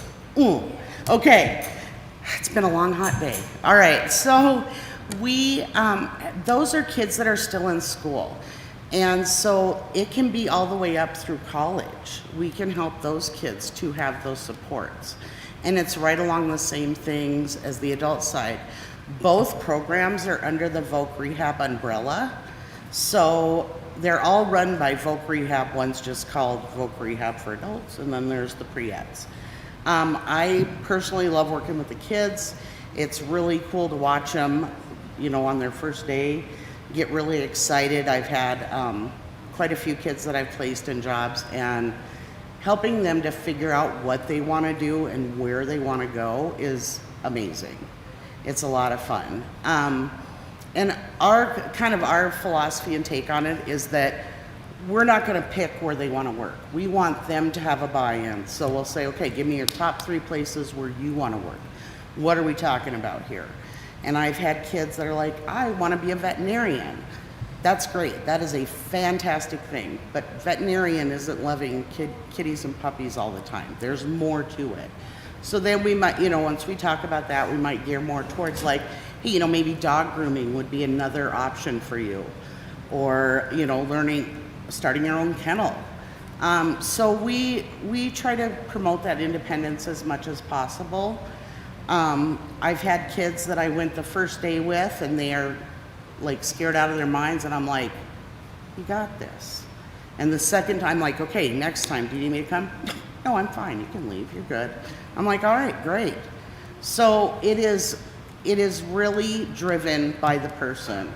And what's another nice part of it is, when we find these work sites for these people, we tell the employer, you're not obligated to hire them, but if they are a good fit for you and you want to hire them, no one is stopping that.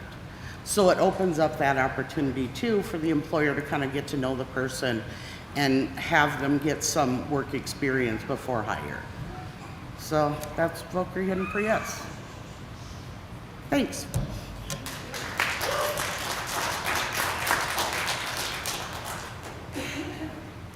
Thank you, Jen. Next, we have one of our independent living specialists from our office here in Billings. Teresa Sand is going to offer a few remarks.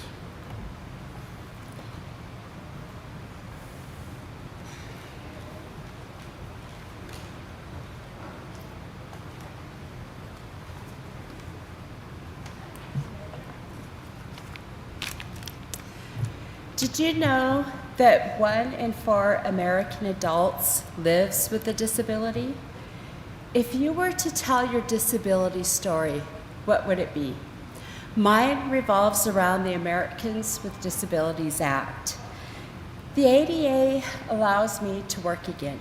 The ADA allows me to request accommodations so I can work again, so I can contribute again. Without it, I would be lost in a continuous struggle with self-worth. The ADA bans discrimination on disability in employment, government services, and public accommodations. When the ADA was signed into law on July 26th of 1990, people with disabilities were given our basic civil rights. The ADA is the law of the land, and in different variations, it's the law of the land in over 50 different countries. So it's had a huge international impact as well.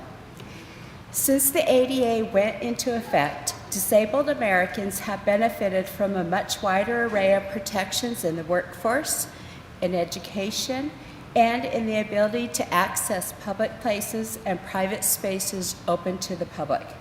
It bars discrimination based on disability and guarantees equal access to public buildings and businesses, employment opportunities, transportation, telecommunications, commercial facilities, and state and local government services. The ADA was a huge step toward ensuring equal opportunities and rights for individuals with disabilities. However, to achieve true disability inclusion, we must move beyond the confines of legal compliance. True inclusion is a continuous journey that necessitates collective effort and unwavering commitment. Organizations, policymakers, communities, and individuals play huge roles in shaping a more inclusive world. By learning from history, celebrating successes, implementing practical steps, leveraging technology, and envisioning future direction, we can work toward a society where accessibility and inclusion are inherent, not merely regulatory obligations. Ultimately, embracing diversity and inclusion enriches everyone, fostering a world that values each individual's unique contributions. It requires passion, dedication, and a vision for a more accessible and equitable future. Growth has no deadline. Reinvention has no expiration date. And the world won't hand you a second chance. You have to reach for it. So let's go out there. Let's build, let's create, let's start over if we have to. Let's never stop becoming. Thank you.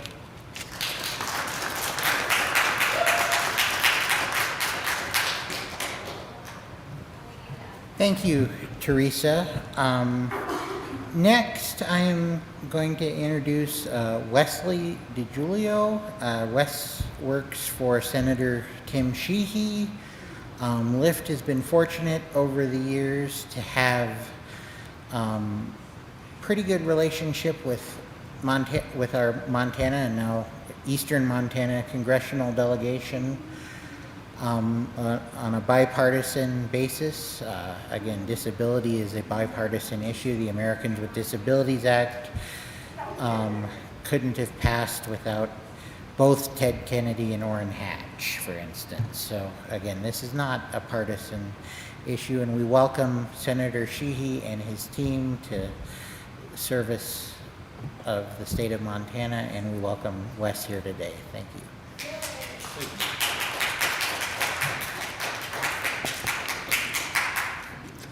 Hi everyone, I'm Wes DiGiulio. I do our constituent and veteran services here for Eastern Montana out of our Billings office. And I have a letter to read for you on Senator Sheehy's behalf. Good afternoon. Thank you for joining us to celebrate the 35th anniversary of the Americans with Disabilities Act. Over the past 3.5 decades, this landmark legislation has been instrumental in ensuring Americans with disabilities have access to jobs, education, and many of the public spaces we take for granted. I want to sincerely thank LIFT for their renewed commitment to supporting their fellow Montanans as they navigate through a world that often presents them with unique challenges. Your organization serves as a beacon of hope and a voice of change, empowering people to overcome barriers and achieve great things. Please know that you have my support as you continue to advocate, train, and empower Americans with disabilities to live independently. The programs and solutions you have implemented have helped countless individuals find resilience and cultivate courage. It is through efforts such as yours that we see tangible progress in empowering Americans with disabilities to lead self-determined lives. Once again, thank you for the work you are doing, the lives you have changed, and your unwavering commitment to bettering those around you. May God bless you, the great state of Montana, and the United States of America. Sincerely, Tim Sheehy, United States Senator.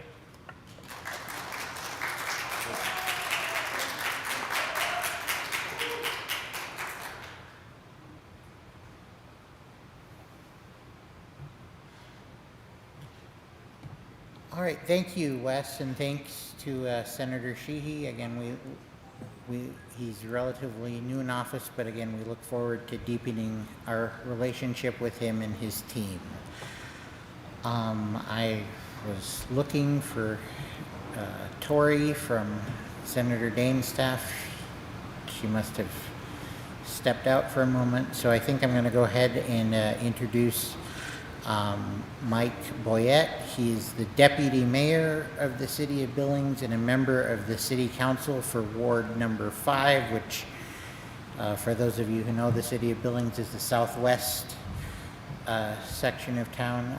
Councilman Boyette.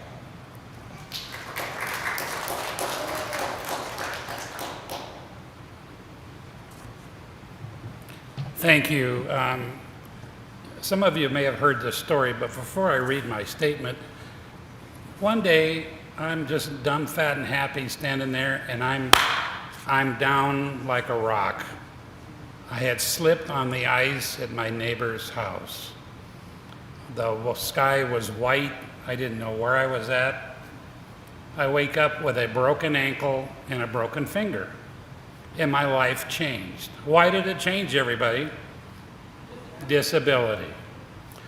I had just been elected to the City Council, and in 4 weeks I was supposed to be sworn in City Hall, which was told to me was ADA compliant. I don't hear anybody laughing, okay? So I'm in a cast up to wherever, I'm in a wheelchair, and I have to be sworn in. Is the old City Hall ADA compliant? Anybody? We had to make 2 dry runs, my wife and I, to make sure I could even get into the building, get into the council chamber, and figure out where I'm gonna go. That was tough. So from that day on, every building I go to, every building, this building, everybody, what do, everybody?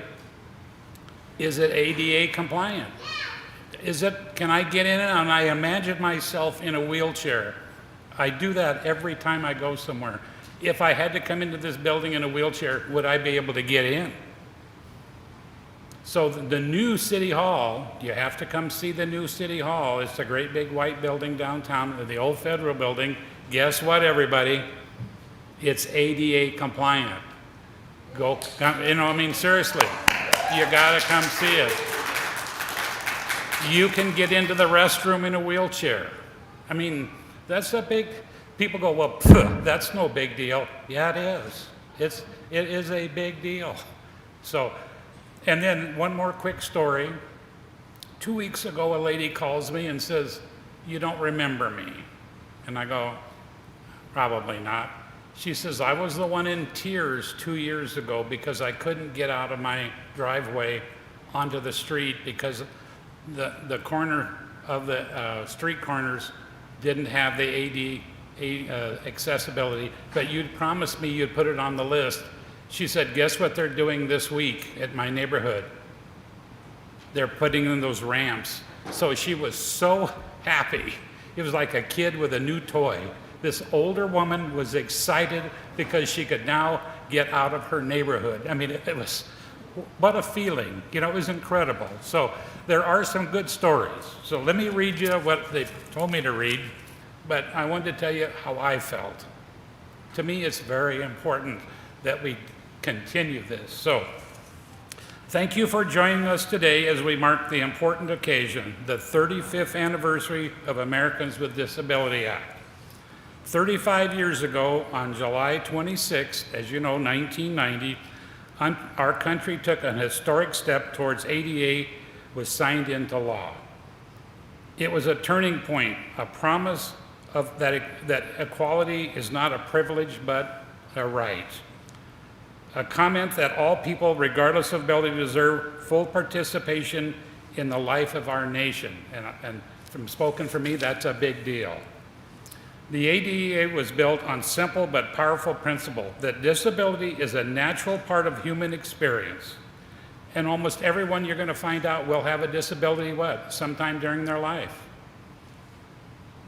And that everyone should have the opportunity to live with dignity, pursue their dreams, and contribute to their community.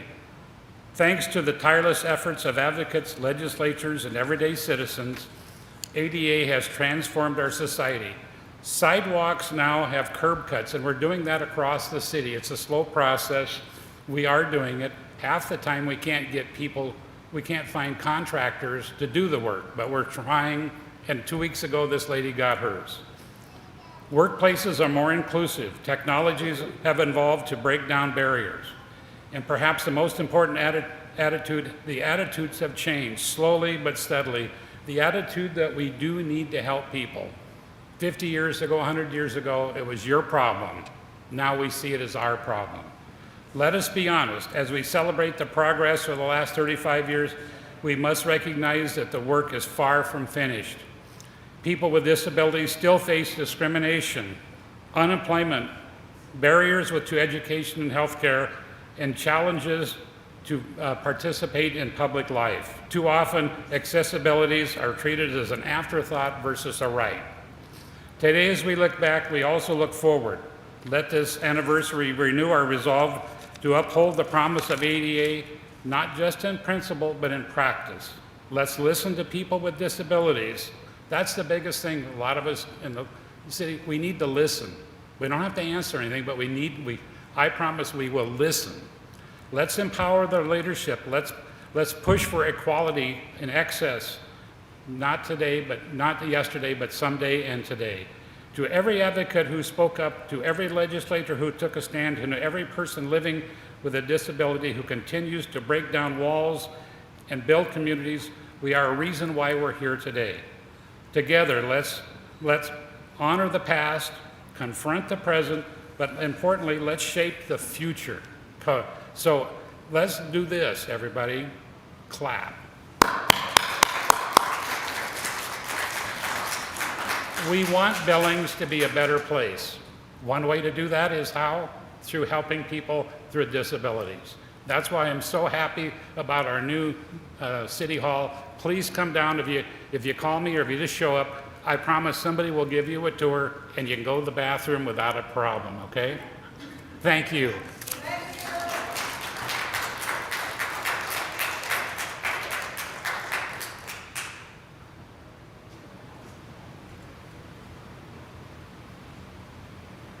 Thank you, Councilmember Boyette. LIFT appreciates the opportunity to work with city and local governments across our 18-county region. All right, Tori Colkhorst from Senator Daines' office is here now with a message from our state senior senator. Thank you.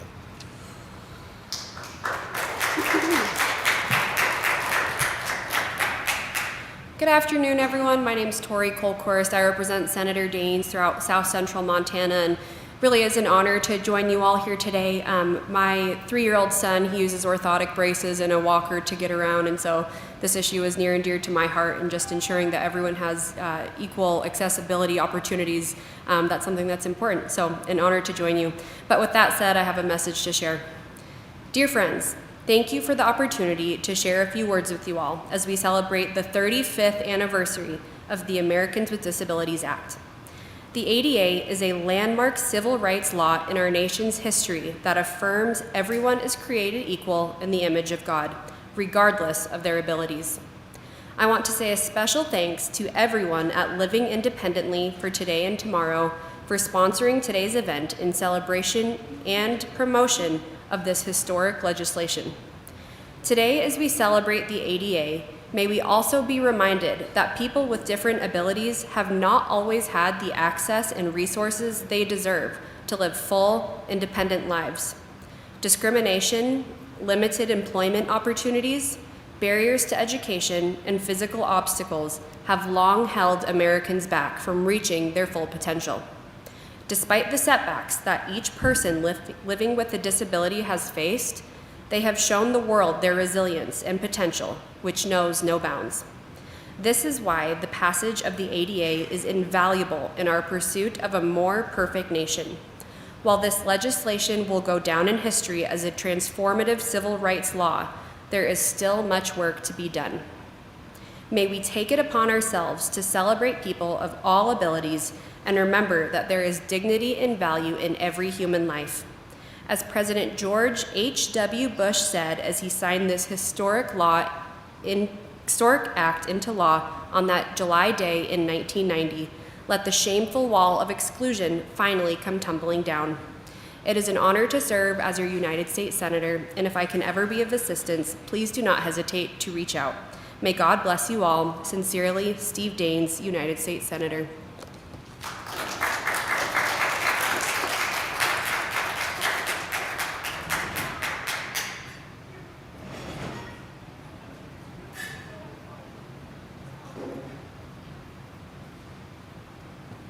Thank you, Tori, and thank you to Senator Daines. All right, we have reached the end of our ADA celebration here today. We're packing up outside, and one of the last orders of business is to draw for the winners of our various raffles. So I'm going to ask Alyssa Everett, our finance director, to come up here, and she and I will reach into the basket. First one's the garden raffle. The first one is for the garden raffle, and here we go. All right, the winner is Shirley Williamson, and Shirley left her phone number with us, so we'll give her a call later and make sure she gets her prize. The next is for the fitness raffle basket. And here we go.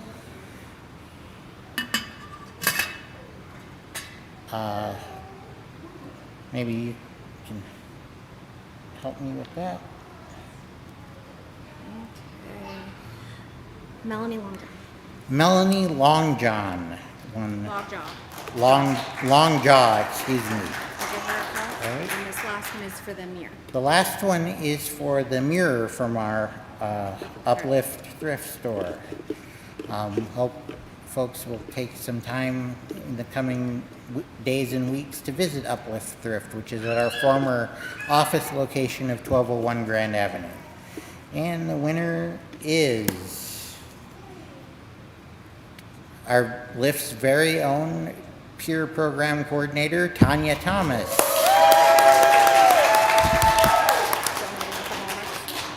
What? I'll handle it. This concludes the 35th anniversary celebration of the ADA here today at LIFT. Thank you one and all for coming. Thank you to all of the people who tabled out in the parking lot. Thanks to the food truck and the Altana ice cream folks. And thank you to the LIFT team for stepping up and doing what needed to be done today, serving lunch, help manning booths, all of that. Thank you to our public officials for their remarks. Thank you to Community 7 for their participation. Congratulations to our Living Well and Community graduates. Again, we've heard a lot of words today, and the important thing is to, and what we try to do here every day at LIFT, and what all of the organizations you've heard from, be it Eagle Mount or MSU Billings Autism Club or Access Billings or the other organizations you've heard of, and from the various corners of LIFT.